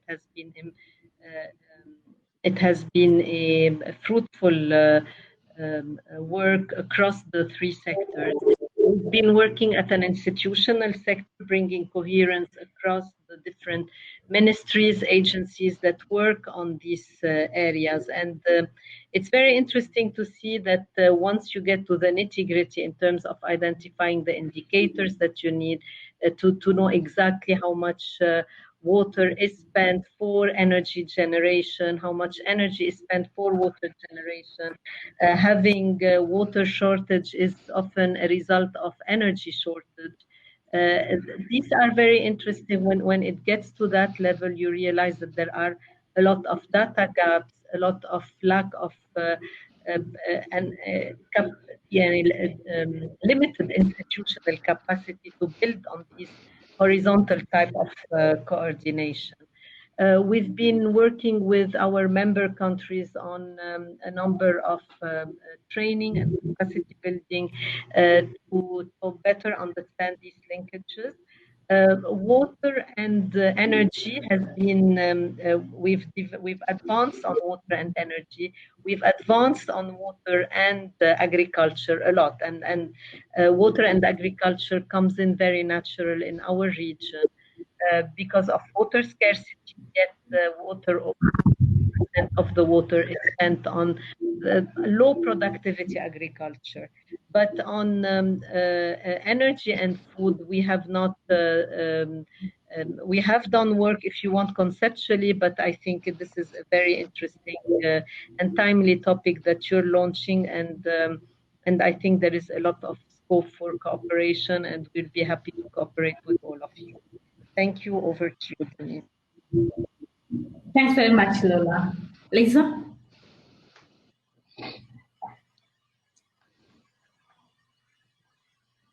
Lisa, can you hear us? Okay, let's go to Ali as we get. Okay. I think maybe Riza is here. Or shall I go? Can you hear me? Ali, we can't hear you, and we can't see. Good. Yeah, I can hear you. Thank you. Yes, we can hear. Yes, so my name is Ali Yasser. I work at IRENA as a program officer for decentralized renewable energy solutions. I mean, mainly looking into energy access, into the energy access domain. I mean, energy access generally cuts across pretty much all the programmatic divisions of IRENA.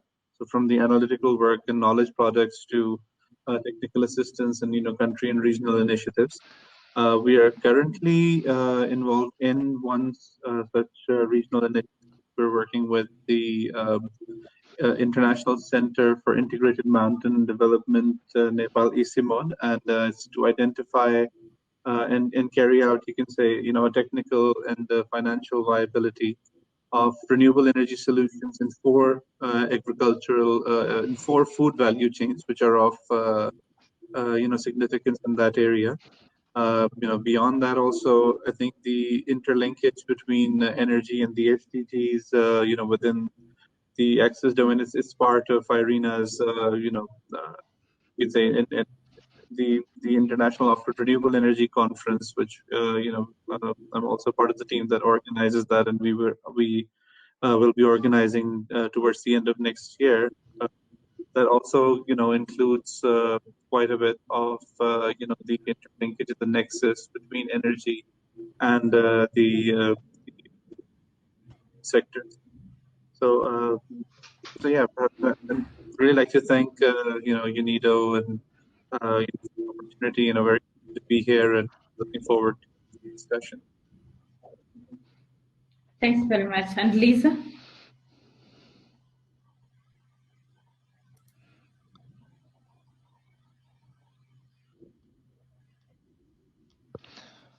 Rita, can you hear? We can't hear you.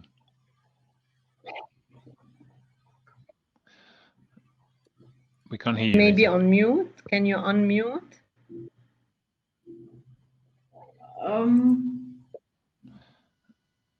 It's not Oh, muted he's on my not screen. muted.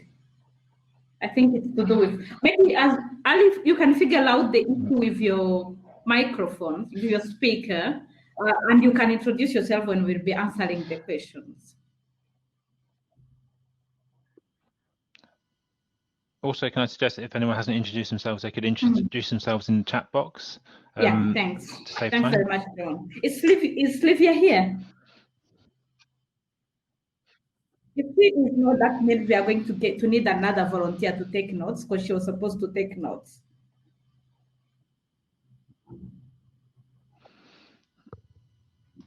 I'll be taking notes as well. Okay, thanks very much, John. You can start us off, giving us background of the question. Okay, quickly, because I think we've got a bit less time than we were hoping. As was mentioned in the introductions by people, UNIDO are supporting countries or want to support countries to integrate sustainable energy into food systems. And as part of that assignment, so I didn't introduce myself. I'm John from Practical Action Consulting, and I was part of a team that put together the background report, which has been circulated for the VEF series.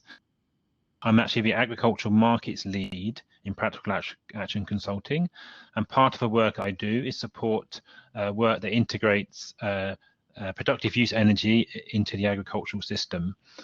Hence my involvement in this piece of work. So as Dean mentioned in his presentation, we were asked in the background report to suggest a means to categorize countries. And country categorization like that, I think the thinking was that it could help planning in a number of ways. It could help identify countries that could be prioritized because they gave the best chances of success for the integration of sustainable energy into food. It can also be used to identify, if you like, different sets of interventions for different categories of countries. It could also potentially be used to identify countries that have high potential to offer learning and inspiration to other countries to help them achieve the same sort of progress. So the process that is described in the report for that country categorization is really a proposition for what the process could look like. And the questions in this session now really designed to help us refine some of that thinking about how you can categorize countries, how you can actually identify where there is opportunities to support this integration of sustainable energy into food systems. So I'll just quickly pass on to Denise, who will quickly explain the process, and then I think we'll get into I propose that we answer the sub questions first. We will be having John to explain each sub question, and then having a round of everyone saying what they are thinking. We can give ourselves each sub question 7 minutes, and then after that we can have a kind of a wrap up to look if all the sub questions we have answered have given all the background that is needed for the main question, also looking at the other issues as listed below the questions. And if you're having ideas to save on time that you're not talking, you can still post them on the chat box to save on time. Yeah, and I will be asking John to lead to start us off. I suggest that we start with question 4, because I think the question 4 can set the ground. I mean, sub question 2, because I think sub question 2 can set the ground for sub question 1, and then sub question 1 and sub question 3 last year. So John, please start us off with sub question 2. I just put the question in the chat box. So the question is, what are the most important enabling conditions for the integration of sustainable energy into food systems? So really here we're asking you to step out of the real world a little bit and consider what are the conditions that you would like to see in place, essentially to enable you to do your work in integrating sustainable energy into food systems. And in this group, I think we have investors, we have contractors, we have people working on policy, we have people working with government. I imagine these sort of issues are the sort of issues you deal with every day, albeit from slightly different perspectives. And these enabling conditions could be things at a high level, like policy and maybe related to international trade, or they could be real, things that are really happening on the ground, such as the capacity that you see or the infrastructure that you see. I don't want to preempt things too much. Give over to you and for you to talk from your experience about what you see as the enabling or maybe the disenabling factors, the factors that maybe impede the integration of sustainable energy into food systems. Thanks very much. Yeah, I think we have a good mix for answering. For getting some useful information on this. We shall be going round as we appear. I will be saying names. But if you have a burning, if you want to start us off, you can still raise your hand. I see we have gotten 2 new people, Gabriel and Lisa. If you can introduce yourself in the chat box, and then we can start hearing from Amel, or your reflections on this sub-question. Yeah, sure. So I'm, in the interest of presenting a very clear and concrete point of view, I will focus on kind of off-grid, small-scale applications of productive use of energy. So I can be a little more focused, and I understand the scope of this discussion is much larger. But the project I manage and the work that RTI is currently doing in Sub-Saharan Africa is really focused on smallholders and working with them to start adopting some of the commercially available renewable energy technologies for irrigation and for various types of agro-processing at a small level. And I think from the perspective of the small scale, really the main enabling environment, I think, condition that's needed is two things. One, for the governments to pass some kind of tax exemption. I mean, tax exemptions have been really good. Custom duty exemptions, those are very good because they help lower the cost. They attract international companies to come in, and it just makes it much more easier overall to start, promoting these technologies.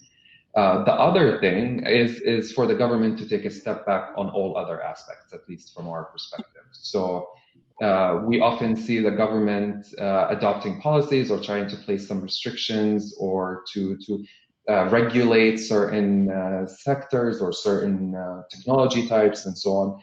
And every time the government has done that, at least from our experience, it caused some disruption in the market because it either excluded certain suppliers or it made it more expensive for certain technologies or just created some kind of market distortion. So I think, and I know these are like two somewhat contradictory positions, but I think on the one hand, it would be really good for governments to put policies that, fiscal incentives, tax incentives, so on. And then on the other hand, to kind of step back from the rest of it and not subsidize or impose regulations on these technologies. I'll leave it at that for now.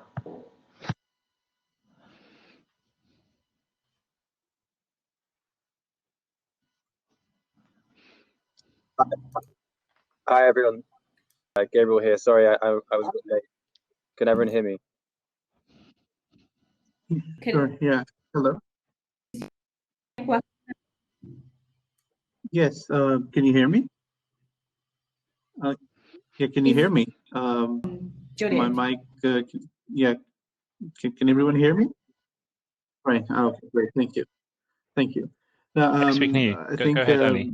Yeah, go ahead. Certainly on the enabling environment, I mean, I agree with what Amerman, said, but also I would say that, beyond, like in the overall, I think, in addition to the policy aspects, we have to look at, the overall ecosystem surrounding, particularly the access and, or the energy food nexus, and particularly in the off-grid space.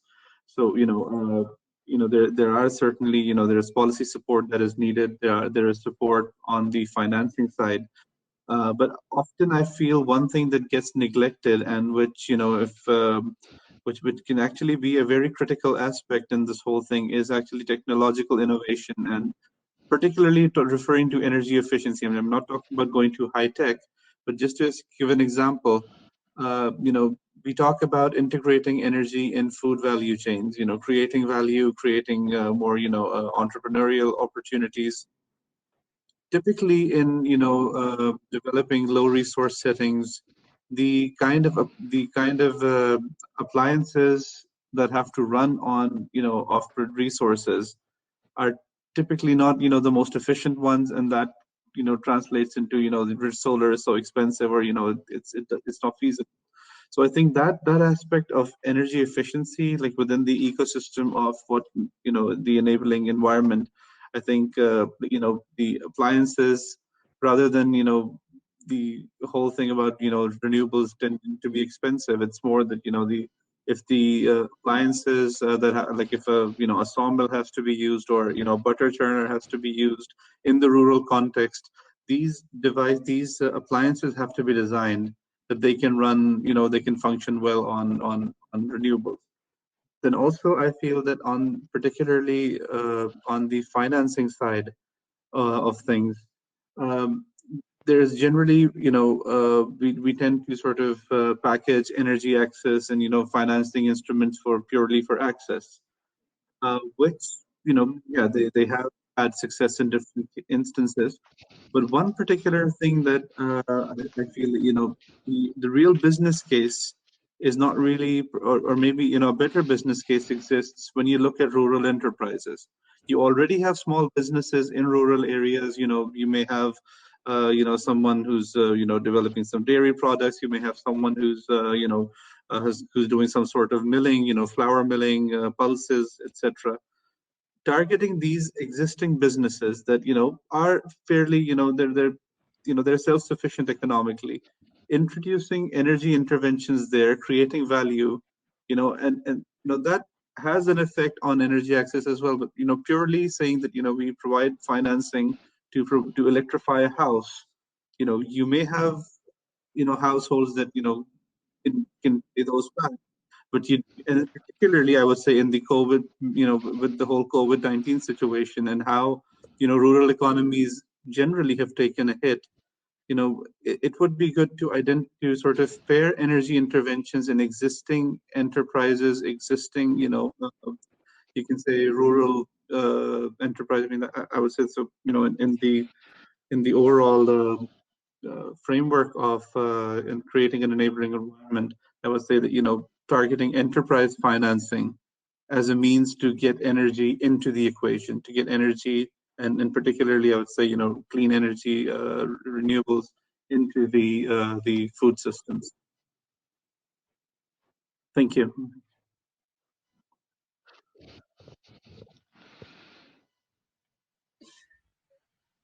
Sorry.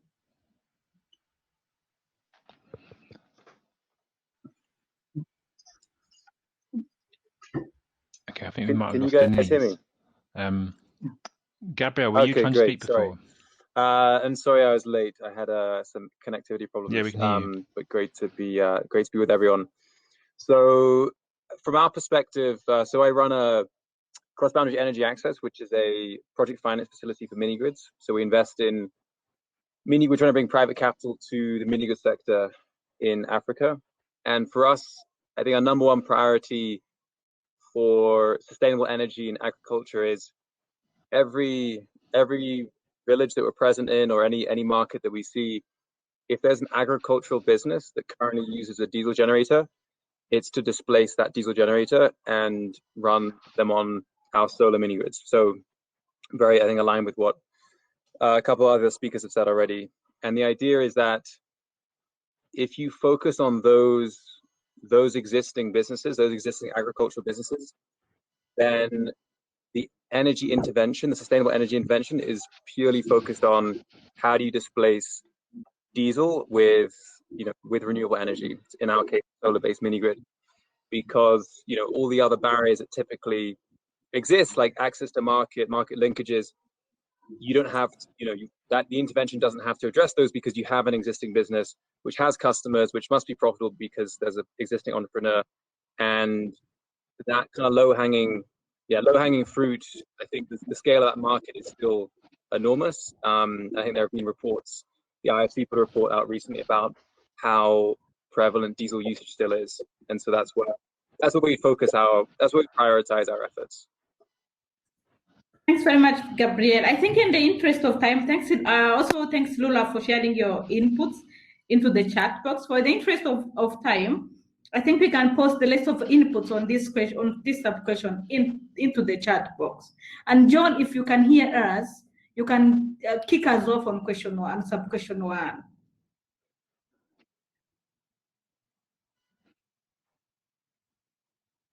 Okay, I don't think he can hear us. Question 1 into the chat box. Oh, really quick then. So the second question, I don't. And then we will have 3 burning views, and others, please. I can hear. Post your views into the chat box.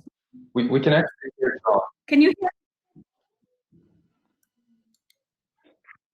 Can you hear me? Denise, I think people can hear me. Yeah. Hello.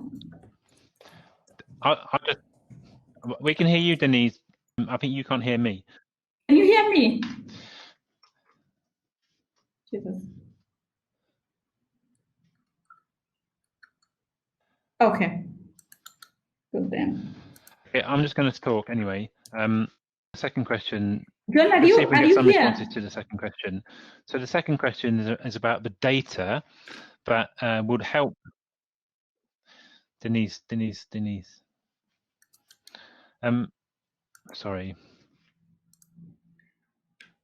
So the sub-question 1 is asking what data is available to identify which countries offer most potential sustainable energy in agriculture, for sustainable energy in agriculture.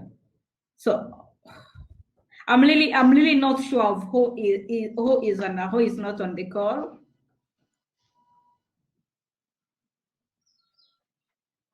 Okay. Just to give some background to this, so in the report we suggested some criteria and some data sources, but it was global data sources really, and I'm sure there's probably national data that many of you use to make these sort of assessments and to help your own planning. So really interested in the sort of data that you might use that helps you assess the potential I can jump in of working in particular countries. RTI is a research institute, so we do a lot of, we're about 5,000 people strong. We have a lot of statistical and social scientists that do a lot of modeling, advanced modeling, econometrics, and geospatial, and so on. So I'll share one experiment that we did in Ethiopia as an example of leveraging various available data sources and trying to provide insights that would help guide, programmatic interventions as well as policy. So in Ethiopia, we started off with, as part of the work that we're doing for Power Africa Off-Grid project, and Practical Action is actually one of the partners of RTI on that project. Initially, when we started implementing the project, we did kind of market assessments on all the countries that we did, and Ethiopia was one of these countries. The focus of the market analysis was identifying not just for productive use of energy, but also identifying where are the best communities for, pumping, which are the best, not for pumping, for solar home systems, for any kind of renewable energy application that's at the off-grid level. And we generated this data with our partner Frame, which is another company that does kind of advanced analytics to inform programmatic interventions and investments. Based on that, we were able to identify the communities within Ethiopia that we thought were perfect for solar home systems or for mini grids. After that, we built on that kind of data set that was generated out of that exercise, and we added data layers relating to aquifers, to water availability, to crop distribution, and so on. And based on that, we were able to identify the areas within Ethiopia that would be most profitable or most cost-effective for people to adopt pumping technologies, renewable energy. So this is kind of one of the exercises that we did, and I'm sharing it just to illustrate the difficulty, I think, of identifying where those,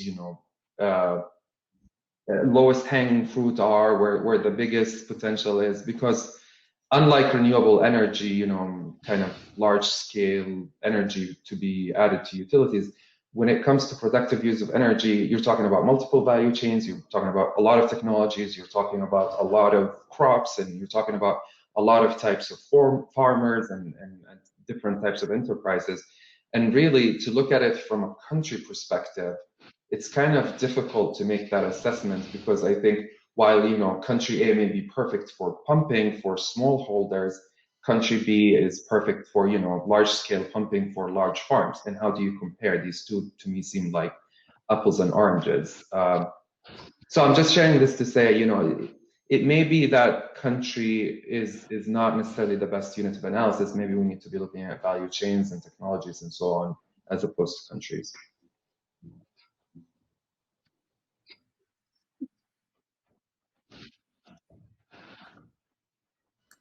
Thank you, that's useful. Does someone else have maybe a contradictory perspective, or an example of where they have been able to use pre-existing data? Sorry, was that a question for me, John?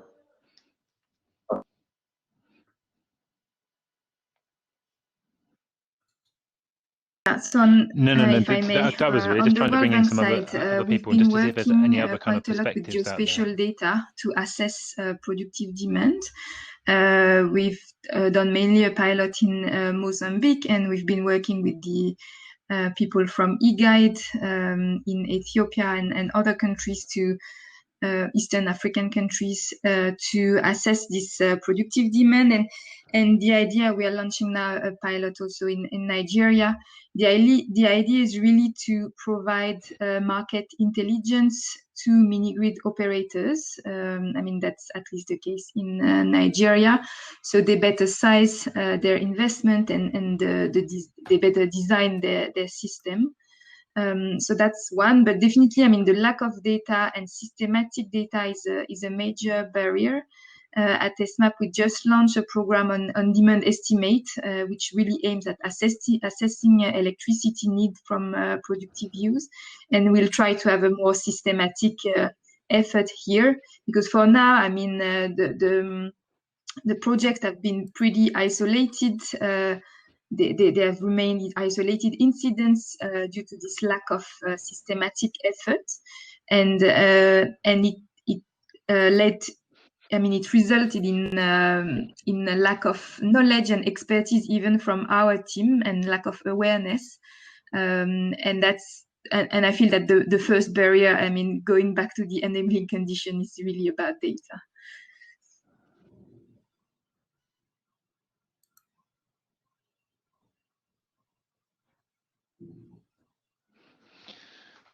Thank you very much, Juliette. I'm sorry to say that is our time. That is up. We now have to go back to the main plenary. I think this is the first time UNIDO have done this, and one of the key lessons straight away is that we need a bit more time, and we need to maybe improve the technology, because I think we're just starting to touch on some really interesting issues here. John, can you hear me? And if you we have had another half hour, I think we could really get stuck into some really interesting conclusions. Yes. Yes. Thank you. Yeah. We have another 5 minutes. Okay, brilliant. Shall we? Does anyone else want to say anything about the data issue? We could just stick on this and yes, hi. Not go on to the third question. I just wanted to point out there are if anyone certain. has something pressing can you to hear say me? about. Yeah. So I just wanted to point out there are certain studies that have been carried out by the FAO and also, in fact, some by IRENA and I believe ESMAP as well, specifically on by FAO and ESMAP on the bioenergy side and on the bioenergy resources. I think that can actually provide quite a good starting point. I think specifically on the biomass atlas, I think ESMAP has developed it for Vietnam, Pakistan, and I'm forgetting, but a few other countries. So I think that general provides a very good snapshot. And then also there are certain renewables readiness assessments that IRENA carries out at, it's one of the assessments that we carry out at country level. And in some of the recently concluded ones, including Bhutan, Mali, and Moldova, they are ones where, the agriculture end use sector was an important one. And, it was one of the areas highlighted where renewable energy is required. And also, I think from the bioenergy perspective, I believe Mali, it's a major priority area for them. So I wanted to say that, there are these some assessments that have been carried out. I mean, I think going deeper, you certainly require perhaps, more targeted, data collection. But certainly, I think they provide a good starting point. But, just to reiterate this, data issue is something that we're facing in the current assessment that we're carrying out in the Hindu Kush Himalayan region of South Asia, and specifically on a lot of the economic data may be available for the country, but when you go into these particular off-grid regions, the data availability starts getting even less and less. So even things like how many people are employed in these sectors, what kind of production numbers are there, what are there's the perception of losses, what are the actual losses. So a lot of this data, the moment you go into areas that are outside of the main markets, the data availability starts getting even worse, so to speak. Yeah, I totally agree. Oh, sorry. I was going to say one of the what we do is, in the absence of data, is we have this phrase "follow the diesel," which is kind of like the off-grid energy version of follow the money. If you're trying to find out where is there big productive use in a country for off-grid populations, if you follow where the sale of diesel and the sale of diesel gensets is highest, it's the kind of smoking gun of rural economic activity that's off grid, because it's the only way any village you go to which is powered, which has a grain mill running, they don't have the main grid, it has to be a diesel genset. That's a kind of, it's not the full picture we need, and I'm happy to hear about the initiatives that are going on, but it's like a good kind of starting point to follow where the priority area is going to be.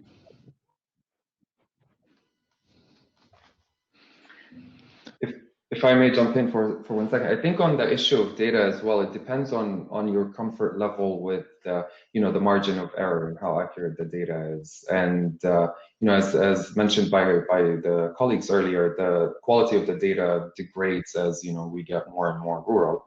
Now there are a lot of, I think, approaches and technologies out there like machine learning, artificial intelligence, and so on, that are able to really generate new and useful data, but this data isn't, the accuracy level sometimes can be plus or minus 20, which if you work in epidemiology would be a disaster. But I think if you're working in policy or in programmatic design and you want to promote certain technologies, I'm comfortable with a 20% margin of error. If I'm operating in a very rural area. The question to ask is, would governments be as comfortable with that kind of margin of error, or investors or donors? And this is a question for the larger group from my perspective.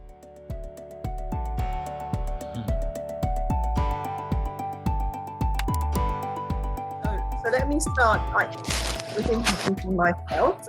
My name is Ute Collier, and I'm the head of energy at Practical Action. As you heard from my colleague, we've been helping UNIDO with the preparation of the discussion paper in this series. But in case you don't know our organization, we are a global development organization which works across a number of sectors, including agriculture and energy, in around 10 countries. So we're based in the UK as the head office, but we work in a number of countries: Zimbabwe, Kenya, in West Africa, in Asia as well, Bangladesh, Nepal, and in Latin America, Bolivia and Peru. So if you could all just very briefly introduce yourselves, and what I will do is I'll pick you as you appear on the screen. So can we go next to, is it Makai or Maki or Kure? Makai. If you just whichever your name and where you're from. Oh, and we've lost him. That's not a good start. Okay, I'll go to Damika then. Yeah. Hi, I'm Damika Gunasekara. I'm representing the Sri Lanka Food Processors Association. So I've been in the processing of food and organic food mainly. So been involved in working with farmers from the growing side to processing and for export agriculture. So I'm also quite involved in the policy making with the ministries and the government. Excellent. Rafaela? Everyone, I'm Raffaella Bellanca and I work for the World Food Programme in HQ in Rome. I belong to the Climate and Disaster Risk Reduction Program unit, but my team works with access to energy. And we look at how energy can strengthen the work on WFP along the food system value chains. Great. Thank you. Roberto? Thank you, Ute, and good afternoon, everyone. I'm Roberto Ridolfi. After 35 years representing the European Union and FIO, now I'm a freelance expert, and I want to share what I would have said even representing the Union today with you on energy and food, which have been two of the main topics of my career. Thank you. Great, thanks. Raisa? Hello everyone, I'm Raisa from Anka, Madagascar. We are mini grid operators, but we have started also to develop some agricultural and energy project, like we call it actually AgriGrid. It's a nexus of energy and agriculture. Thank you. Edouard? Can you hear me? I think he looks frozen. Okay, I'll try Makai again. Hello? Can you hear me? Makai Okure, can you hear? Edouard? No, we are struggling here. Okay. Right. Let's move on to our actual discussion. Well, this great new world of virtual discussions is not always straightforward, is it? I just can't believe every time we have these technical problems, but you know, we try our best. So this is very much the sort of scene-setting initial session for this stream, and as Dean has pointed out, one of the things UNIDO is very much focused on is trying to work out how to identify the best opportunities for intervention, both in terms of pathways, but also where to best intervene, because obviously you know, in some countries, it might be very difficult to make much progress in this field of energy and food systems integration. Other countries might already be very advanced and can be there to help others in terms of lessons learning. So when we worked with UNIDO, we sort of tried to come up with a way to categorize countries, and Dean made a very brief introduction where we sort of said, okay, these are the countries where there's lots of potential, and then there's some countries which are in the middle, and then others where it's very hard to see that progress can be made. But you won't be surprised that actually working out what data to use for this kind of thing is very difficult. So if you read the paper, we made an attempt. We actually had a table of countries, which in the end we didn't share because, you know, we accept that there are so many issues around the data that maybe we shouldn't get too hung up about how individual countries are categorized. But what we're looking for from you is really some help with refining these findings on, you know, what are the enabling conditions, what is the data, etc. And it's very good to have people from different sectors as well, because you can help us identify some areas we maybe haven't thought about. So what we want is, I actually want to start with sub-question 2, because I think it's better to think about enabling conditions first before we go to the actual data which we can use to identify countries. So sub-question 2 is, which are the most important enabling conditions to allow effective interventions on sustainable energy in food systems? Now, in the paper, there were some suggestions, and they were around things like economic growth and the state of energy access, state of food systems infrastructure. But I'd like to hear from you what you think is most important to really make this.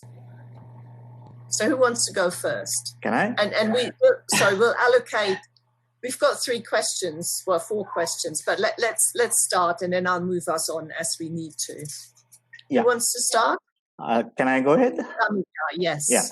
Well, to give you a bit of a brief about Sri Lanka, mainly is our agriculture is mainly smallholder based agriculture. So Yes. it's a widespread, and there's a very little collective agriculture happening. So I think the idea of digitalization, where we could bring the message across to the farmers and to and from, would be, of course, make an enabling environment for the farmers. Because what we know is there are gluts happening. Sometimes there's a lot of food waste happening, as well as there are scarcities. So that is because the farming system is not properly informed, or they are not programmed to the requirements of the market. So I think, by digitalization, we could achieve some of these areas where the farmers would be advised as to what should be grown at what time, and what are the markets that they can access. I think this would be quite an enabling environment, because then we will reduce the wastage, as well as the farmers would get their prices, and they would be able to sustain their small holdings. That is one area. Then, of course, when it comes to the transport systems also, I think there's a lot of waste that is happening by way of loss of energy and loss of, but also the food waste that is going, because we see that in Sri Lanka, roughly about 30 to 35% is lost in by way of perishability and all that during the transportation. So some kind of improvement on cold chains and so on would, of course, be enabling to get the food across to the table for farmers. So that's Can I my just check with you what you said about digitalization? Yeah. I agree with you, but what would you think the basic enabling conditions would be? Just mobile phone access? Well, the mobile phone access in Sri Lanka, the infrastructure is very good. I think, we have more SIMs than the population in the sense. So I think when it comes to even smartphone access, it's quite high. And so there is quite a lot of potential to build up. There are some initiatives that are going on right now also to build up a system where the farmers would be able to see what are the markets, what are the conditions before they grow, and even after they grow, to access the markets with their availabilities and so on. So there are a few initiatives taking place, but it's slow, as we have all identified. The digitalization has not gone down to the grassroots as yet. So there is quite a lot of possibility. Okay. Has anyone else got a perspective on that? Maybe for Madagascar, it'd be interesting to see how you see that. Can you hear me? Yes, yes, yes. Okay. So from our point of view, as we are a mini grid operators, what I've noticed is that it's something here it quite really separate things, like agriculture is another thing and mini grid is another thing, but it's really to make the link, it also depends on the mini grid operator. Most of the mini grid operators here in Madagascar are working in the rural area where the main income is coming from the agriculture, but we don't really make the link between the electrification and the agriculture. So it also on the mini grid operator, like when we do the survey in the beginning of the mini grid capacity and so on, we also must consider like having a survey with farmers as well, like knowing which where does their income come from, what kind of value chain, what kind of value added can be directly made in the local level. And I think one of the biggest mistake when we do a mini grid survey is just focusing on which kind of equipment do household need. We don't really ask which kind of equipment, materials they need to increase their income, like what farmers need, but we just focusing on which television, do they want to have a television, or do they want to have access to light, but we don't go for the further in the survey. So I think it's in the beginning of the survey for mini grid operators, we should take the agriculture component into consideration. Okay. Anyone got comments on this, on the enabling conditions? If I may, I think. Roberto? Yeah. Yes, sure. Sorry, Rafaela, you wanted to intervene. It's okay then. Okay. No, You go Raisa, first, Roberto, I would agree with Roberto, Raisa. I would agree with Raisa the energy mini grid market, is not yet a market, but is an emerging market, let's say, is the big hope. Because in the rural areas, and this would be one of the indicators, food losses, where food losses are great, energy need is big. And typically, the mini grids are aiming to address this system. That's why when I was a director of department at the European Union, I was to say, we don't want to give a small solar panel to the family. The mini grid would allow also bigger powers to do transformation of the food system, storage, packaging, and that is the key in my view. Of course, this will go together with labeling for consumers, in order for consumers to buy a food content which is very low on CO2 emissions, which then will trigger the renewable energy to plug into the food systems. This is to start. Actually, interesting way of looking at it, because of course, when we were thinking about, well, what are the enabling conditions, we were thinking more about all the positive things, you know, to make sure that there is a renewable market and transport systems. But what you're actually saying is that the fact that there are problematic issues like lots of food losses actually enables. What is the biggest driver than need? You know, the needs are strong and powerful to impress. Of course, the enabling conditions must be there. And then I come to my second point, which is the point of facilitating investments. Therefore, giving patient capital and also tariffs for mini grids cannot be the tariffs for on-grid solutions, must be higher. Otherwise, there is no market, and so forth.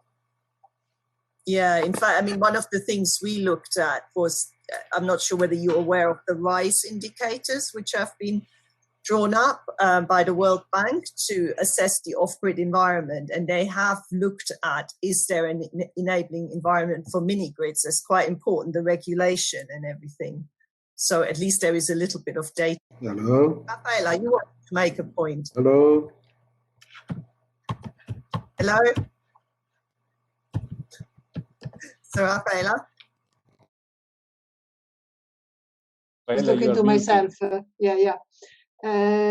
couple of things. Hello. Good afternoon. Good afternoon. We got a problem here, I think.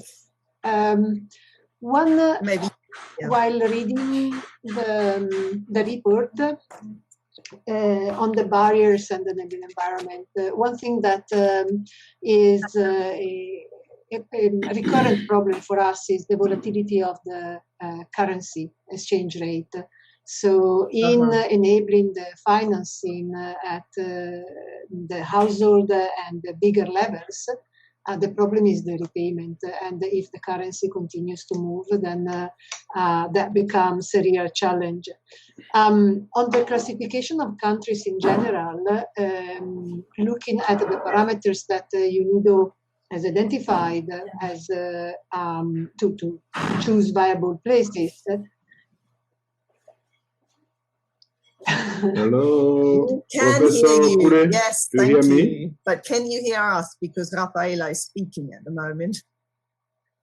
So one challenge for us would be that being the World Food Organization, we only are present, well, we are in 80 plus countries, but of those, the large majority are actually in the lower rank in terms of economic development and all that.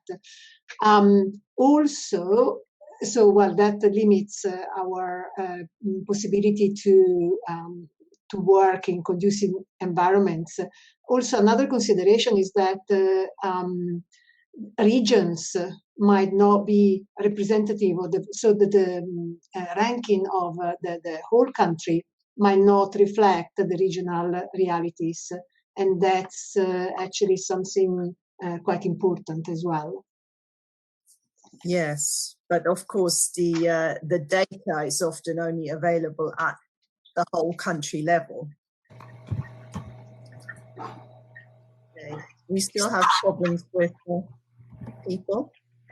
Right, can everyone, Makai, can you actually hear us? I'm not sure what is going on there. Yes. I see problems in the chat. You can hear now. Excellent. Okay. I can hear you. Right. Now. I can hear you now. Can you hear me? Okay, excellent. Thank you. Okay. Yes, do you hear me too? Yes, perfect. So maybe to the two of you, do you have anything to add on what you think the enabling conditions are for making sustainable energy and food systems work? Any experience from your country?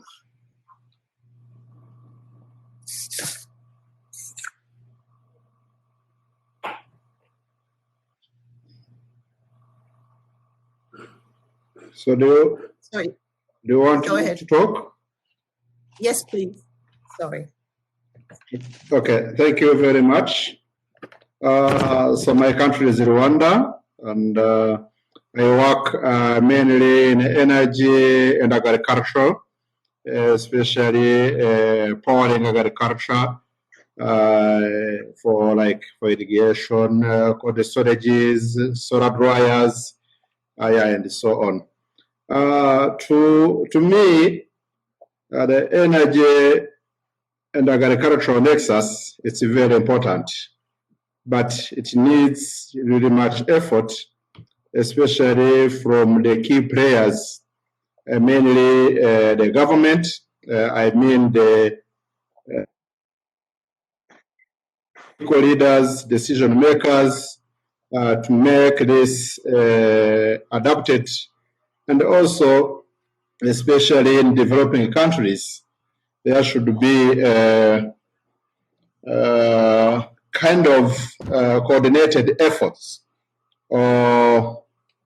especially in the government institutions, where the different ministries should work together, especially the Ministry of Energy, the Ministry of Agriculture, and also the Ministry of Natural Resources, to make sure that effort is well coordinated, and then it can give really the fruits that we are expecting from this nexus of the energy and agriculture generally. Because when we look at with this degradation of due to the environmental issues, we see the energy and agriculture, they are somehow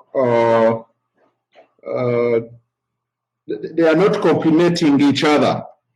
And as all we know, so to sustain our agriculture, we need energy. But also to make sure the sustainable energy is well secured, we need also agriculture.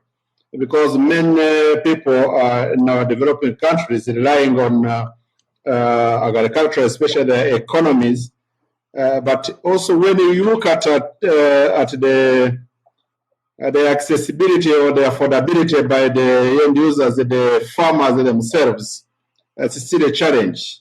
So this should be also involvement of civil societies, the private sector, but also development partners for our countries.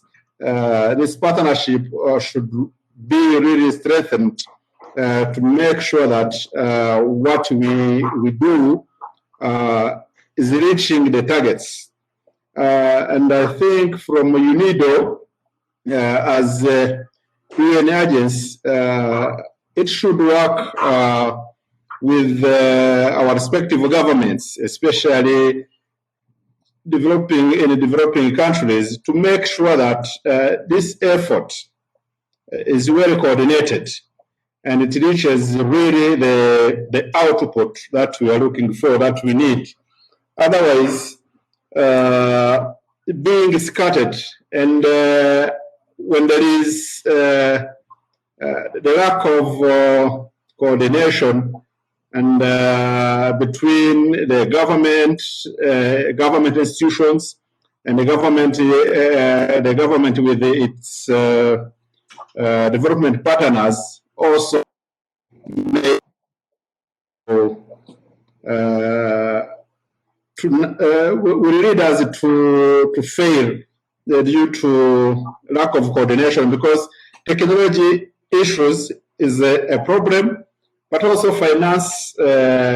financial accessibility, affordability, it's also another issues. But once the policies are coordinated with those technologies, I think this will really work perfectly. And I'm not sure at UNIDO level there is kind of this coordination in different countries, especially in developing countries where people can work together and make sure that the sustainable energy is really matching with the sustainable agriculture. Because energy is needed everywhere in all value chain of the agriculture sector to make sure that this sector is productive. And we can't discuss about development without talking energy and agriculture, because our economies relies on the two mainly, especially in agriculture. The big part of the populations, more than 60%, 70% in many countries, in developing countries, sure, lies on the agriculture. And I think when we're developed... Okay. So, okay, sure. Okay, sorry? Okay. Yes. Okay. I'm not sure what's happening in the background. Okay, thank you for that information. We now have an echo. So I totally agree with you. It's very important for governments to be involved and for governments to coordinate. And in fact, UNIDO has certainly got governments as one the key stakeholder groups in this virtual series. And we hope that as we go forward with the next sessions, we will be able to involve additional governments as well. There are some involved, but clearly we need more to make this work. We haven't got a lot of time, so I suggest we try and move on to the next question. Okay. And that was really about, let's just have a quick discussion about data. We've already said that data can be problematic, especially as you have talked about, things like, we need to take into account, say, food losses, where the data is limited. Also, what you were talking about just now, Edouard, is more about political will, hard to measure that. Anyone got any suggestion of additional data sources which UNIDO should look at to help identify the best countries for this initiative? Can I share a small idea? I think Roberto brought this up in the discussion because, we all understand the governments have to do a major role in this practice, but I think the private sector will be driven more on demand basis. So if labeling is recognized for its carbon footprint in the world, I think, like the sustainable agriculture, the organic model, if the carbon footprint is part and parcel of the demand, then I think the private sector would, be driven by this rather than waiting for the governments to act on. Because even in the organic agriculture, the sustainable agriculture, it was the private sector who drove this in the beginning before the governments came in and set up the standards and so on. But I think, the initiative will be quicker and faster if the private sector feels the demand growing for energy efficient agriculture and production. So I think, this is something that we should start. What's the reality of that in many of the countries we're talking about here? Sri Lanka is slightly more on the developed side than say, somewhere like Rwanda.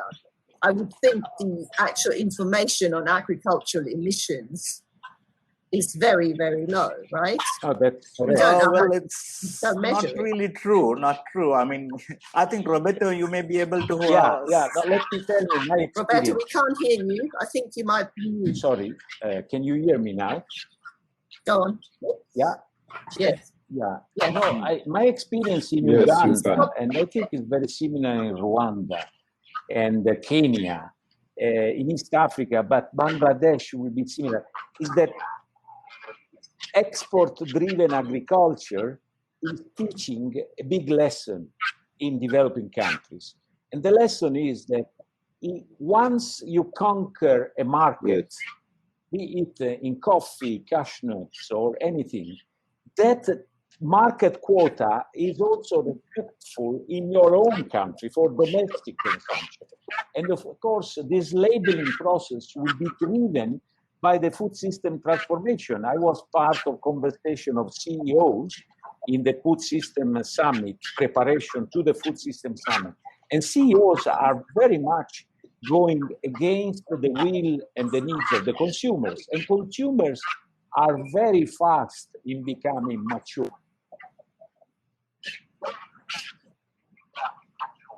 The number of SIM cards in Bangladesh must be very, very big indeed. It is important that internet and the communication, so the kind of messages for the advocacy, will drive the private sector into that. So putting voluntarily in the labeling is on CO2, but not only.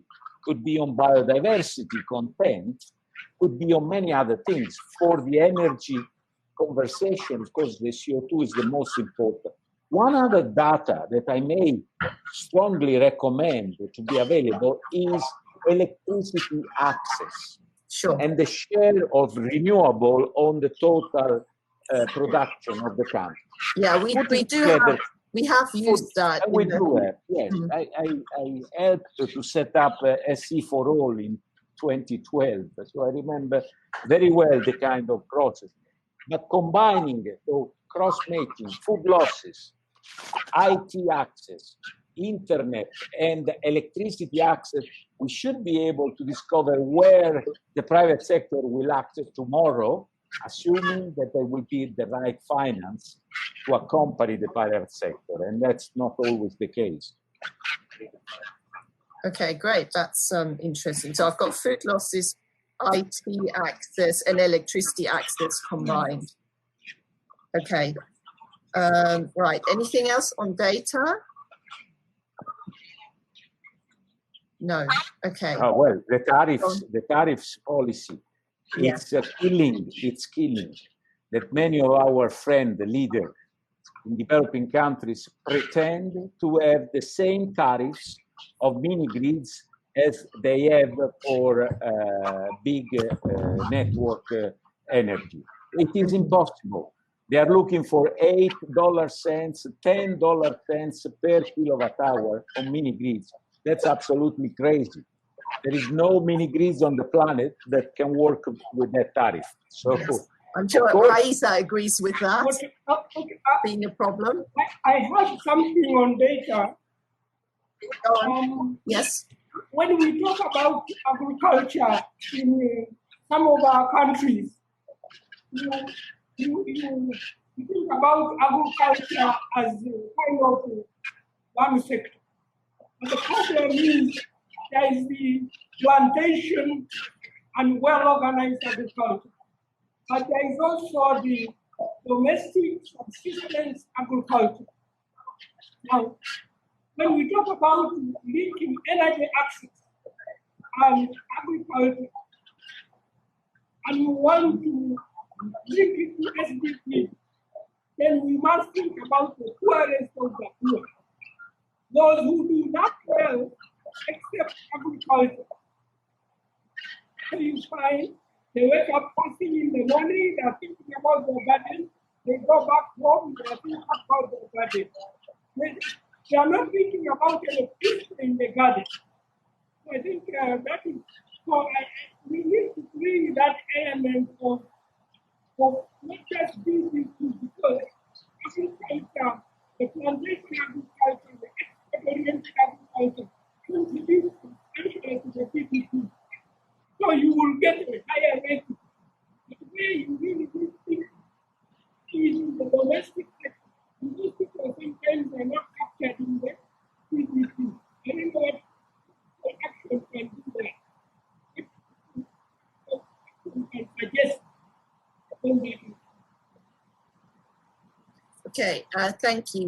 I had trouble hearing some of, but Can I add something to it? Sorry? Yes, go on. Yes. Sorry, I couldn't. Can I add something? Okay, thank you. From what Roberto talked about, I think on the data also we need the policy coordinations between different government institutions, as I have discussed before. Because sometimes we see our different policies are somehow scattered. So they are not really coordinated, and they are not for long-term policies to help the private sector to grow and even the other actors to intervene. And I think on the data also we need the agricultural value chain gap analysis and also propose solutions. I think we need also this, especially in developing it's countries. It's not available at the moment, so it needs to be part of the process, right? Okay, so we've just got 2 minutes. It doesn't leave us any time really to discuss the third question, but if anyone's got any quick thoughts on demonstration and dissemination, which is a big topic, so we can't really discuss it in 2 minutes, but any quick points on this? Perhaps if I can go. Yeah, so, well, WFP is present in schools. So one of the biggest programs we have is school feeding. And building upon that kind of presence and also position in aiming at sourcing the food for the schools locally. So we have this relationship with the smallholder farmers, which is very conducive. So we are proposing to use the schools as innovation hubs that from where we can implement innovative solutions and of energy for the school, for electric cooking, for digital learning, but also in order to make the models sustainable, to use them as entry point to reach out to the community and promote energy for productive activities. So we have developed this concept that we are hoping to pilot in the coming year. Okay, that's great. And in fact, I hope you'll be able to participate, or one of your colleagues, in one of the later sessions where we're talking specifically about youth, as well as some other issues like gender. Over to you, Tarek. Okay, thank you, Rana. I was worried for a while because I did not get the permission to share my audio and video until finally. We are apologies that we are still learning with this platform, and apologies if there were any glitches in the back end that prevented some of the experts from joining the breakout sessions, or being sort of left out without a microphone or speaking. But I think I had the chance to jump through the different breakout discussions, listen briefly through the conversation. But now I know that we have a limited time, so I want to invite the moderators each within the range of 2 to 3 minutes maximum to share key findings or key recommendations coming out of the conversation that took out in the rooms. So I see Mino and Ute in front of me. Maybe I can invite Ute first. Please come in. Okay, you can hear me, yes? Yes, perfectly well. Okay, we had so many problems in our session, unfortunately. You probably all struggled with it. It's the great new world of virtual conferences. So we had some interesting discussions, and we actually dwelled more on the enabling environment than the data, and in the end totally ran out of the last question. In terms of the enabling environment, what came out quite strongly from several people is the importance of digitalization, because that really enables so many things, and that's maybe something we hadn't paid enough attention to when we thought about it previously, although we did mention digitalization. But clearly the availability of good IT infrastructure, mobile phones clearly, which will then enable the creation of various platforms for, you know, what obviously you get your energy access, but you then also need to facilitate the trading of the produce, etc. So that was seen as really important, and I believe there is some data available on that. We also discussed the importance of what, in a way, you might consider a negative aspect in an enabling environment, and that's the existence of food losses. Because if you do have huge food losses, which of course we do have in many developing countries because of the lack of transport infrastructure and storage, etc., that actually allows you to make things like mini grids work, because you create the solutions with your cold storage and your food processing, and then mini grids can become a viable solution, which then can also serve to do the wider community electrification. Although we didn't actually get down to the details of data. Another thing that was mentioned in our group is just the whole issue of political will, of functioning interministerial collaboration, which clearly doesn't exist everywhere. But again, there is no real data on this. So that's where we would struggle to make an informed assessment of what's happening in the country. So it needs to be, so I guess the data will need to be supplemented by just understanding of how things function. And I'm sure in UNIDO, you know that from the many countries you're working with. On data, we did have a quick chat about carbon footprinting being quite an interesting area where there is data, especially in countries which have export-driven agriculture, say Kenya and vegetables and what have you, and that's of course a push from consumers in the importing countries, but it can also be used in the countries producing the produce. And then finally, our very quick discussion on demonstration. World Food Programme brought in something interesting about using schools. And I think that's something we can come back to when we have a later session on gender and youth, because working with schools can really be a very important way of disseminating things, and it can be linked into local food production. So those were my points. And I'll start with the next. Thank you very much, Ute. Without much delay, let me also move to Minoru and get a briefing from your breakout room. Thank you very much, Tariq. It's a pleasure to be back here again. So we basically took it so that how UNIDO or community can actually help to address these interlinkage challenges, and in a way that look at sort of how we can set up a kind of criteria for us to be able to nail things down and a bit more focused, understanding that we really need to focus on those things.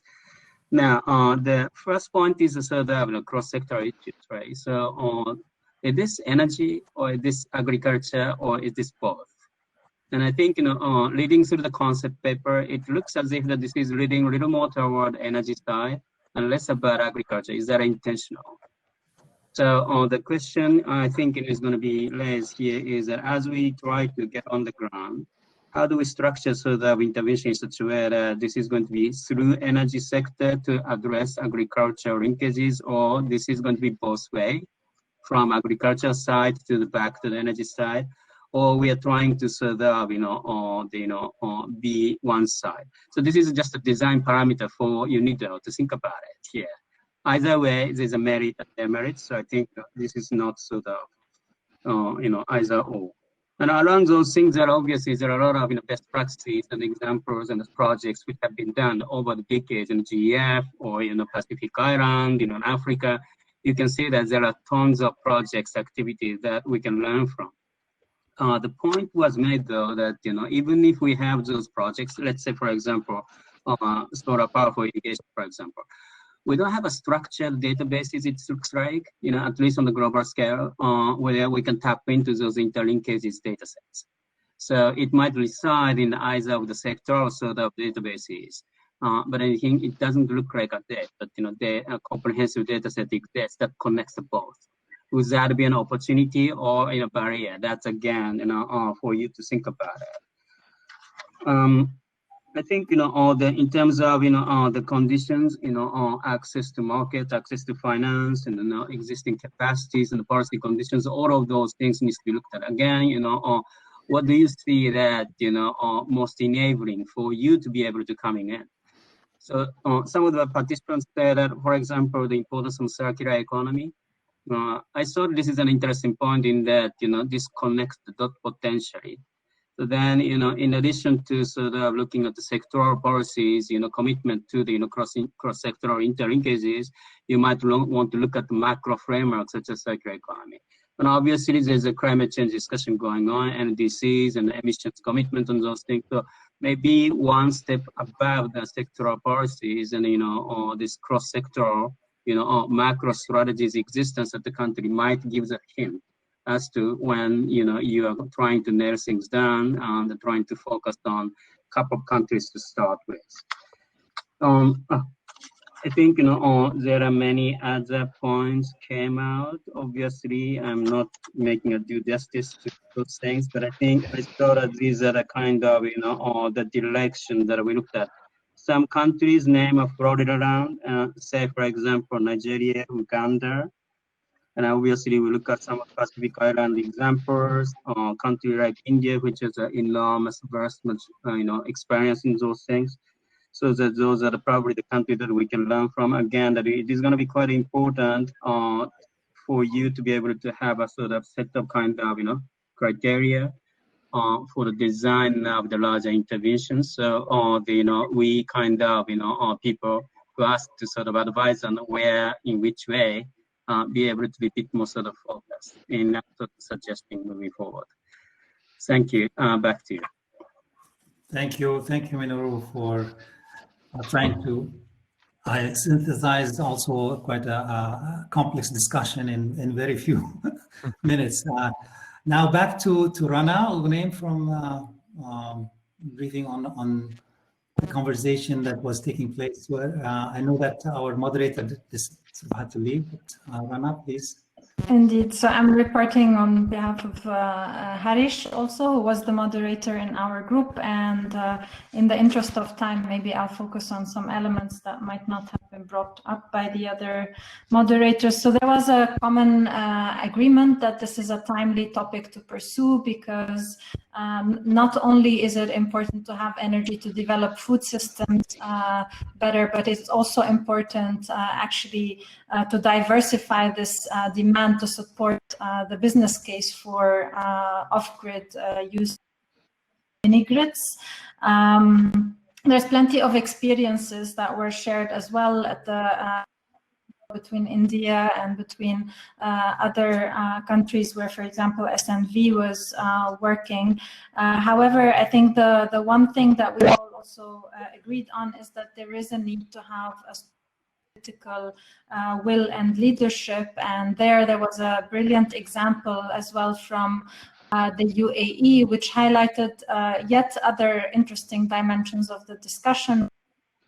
the nexus with water shortages and also land, and how actually the UAE government is working on improving local supply by working closer with farmers and private sector. And so this brings me perhaps to what we've agreed on in terms of, I think, the actions that would be needed is that there is a need really for a package of interventions that will help us to scale and get to the goals in 2030. And of course, I mean, these are technology, financing, policy, nobody is debating on that, but I think it's critical to really work as well on improving the data availability, and there I think I think we the group also felt that perhaps there is better data on energy, but maybe because the group was primarily people from the energy sector, although we're trying to foster here a debate between the two worlds, the food and the energy. But basically we need to really work on improving the data and assessments, and that while looking at this country categorization, we should not really forget to be looking at the right data sets. And I see also some further feedback here in the chat. I have to say, I mean, I think COVID taught us to be totally flexible and resilient. So I know this, we all had some hiccups in our sessions, and maybe not all panelists we planned to have managed to be with us. But for a first start, I think it was quite a good discussion, and I'm thankful to all of those on behalf of the VEF team. I'm thankful to all those that joined, and over to you, Tarek. Thank you. Thank you, Rana. Thank you. Let me, mindful of the time, let me take the debriefing from the fourth and last session. John, is it you that is moderating that session? John, yes, please, the floor is yours. I didn't actually start off as a moderator, but we had technological problems, so I had to come in and be moderator. Most of the people in our group seem to work on the productive use of energy within agriculture. So our discussions were very much focused on that bit of the energy food system interaction. So in terms of enabling environment, and like the others, we didn't really get onto the third question. Most of our discussion was on enabling environment, with a bit of discussion on the data question as well. In terms of enabling environment, interestingly, government policy came up as both a positive and a negative. So a positive when smart fiscal incentives were being provided, such as tax exemptions and custom duty exemptions that enabled developers to bring down the cost. But there were just so many examples of government policy that has actually distorted the market and actually made things more difficult for development to take place. Technology came up, but not in the context of the energy technology, but in terms of appliances for the energy, renewable energy to be used on. So for example, agriculture food processing technology. So that technology needs to be in place, it needs to be efficient, and needs to be able to be adapted to be used by renewable energy, and that's part of the enabling environment as well. In terms of opportunities, a couple of opportunities that were identified included a particular role for startups. So startups that offer potential for innovation, to bring in more circular models, new technologies that supports energy efficiency, for instance, as opposed to just trying to perhaps focus on existing companies. Another one of our members was a provider of private sector capital, and they look to invest in mini grids. And what they actually focus on is not trying to find areas that are unserved, but actually areas that are already supported through diesel mini grids. So opportunities actually to replace with renewable energy rather than introducing renewable energy into areas that aren't served. In terms of data,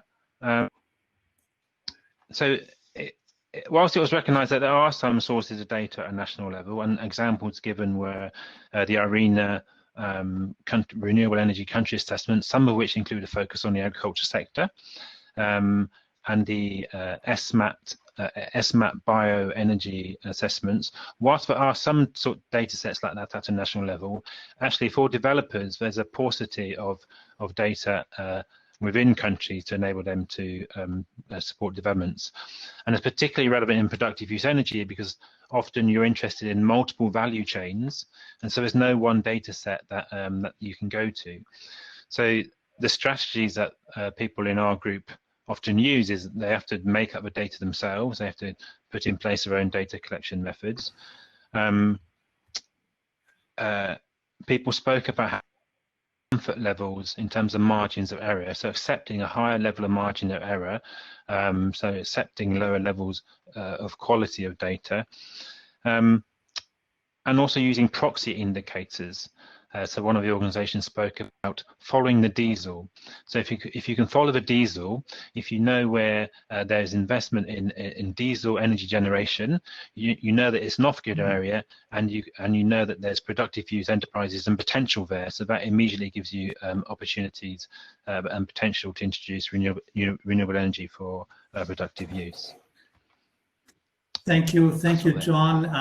I'm just getting cue from the organizers in terms of how much time we have reached the limits of the session technically, but we still can continue, right? Yeah, you can have 5 minutes for your conclusion, Static. Yes, Paola, thank you very much. I mean, I was asked to really do a consolidation, but I think it would be completely unfair to the richness of the discussion and the input and the expertise that has been brought into this conversation. I want to really highlight that it's a wealth of experience from many different partners, and the intention is that not to only focus on what UNIDO can do, but what we collectively can do in terms of enabling meaningful partnerships across the different mandates and skill sets available out there, that we can really make a transformation on the ground. And the 3 questions that are posed for the, this is the start of the conversation. We still have 7-8 sessions to go into this, particularly this nexus, which is very important, is to identify at least where we need to put our energy in terms of more research and more consultations to identify what's called the meaningful interventions that can make a change on the ground. If I can just highlight that we sort of take some quick highlights from the synthesis that happened, where a discussion on data and the need to actually, despite the fact that there is a lot of data out there, the need for granular data sets on the enabling environment. There was quite a number of interventions mentioning the opportunity to leverage digital technologies and digitalization to address also the gap on the data sets, but also finally also to think in terms of leveraging political will and other type of incentives to make a change in terms of the linkages. What I wanted to do is just to take a step higher than just and see where do we want to take this forward to. I mean, I think it's important for us to realize that we have historically been dealing with energy transition as a separate topic, and of course food transformation and agro-food system transformation as also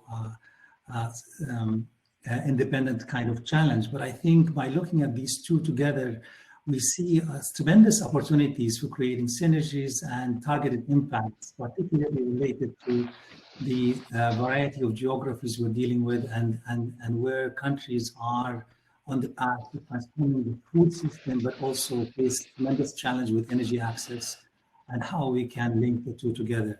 So this is the start of conversation. I think there's a lot of rich input that we will take it and synthesize this for the next virtual series. I know that our next topic will be on the 4th of November, and there we will be a bit more focused in terms of priorities at the farm level and looking closely at this. With this, I just want to conclude my input to this, and I again thank you all for contributing, for joining us in this, and I look forward that we continue the conversation and hopefully that we can reach conclusions in terms of the outcome and the interventions we want to carry. I want also to thank the team, the VEF team, who has been organizing this. Of course, I mean, again, apologies for the glitches. I think we have learned today from today's session that we can sort of be mindful and aware of what could happen in the next series. That's at my end. I maybe if Rana, who is also coordinating the entire series, have any words to say. If not, then I want to thank you and thank all the moderators that helped us put the summaries of the conversations in the breakout sessions. Thank you very much, and looking forward to seeing you on the 4th of November.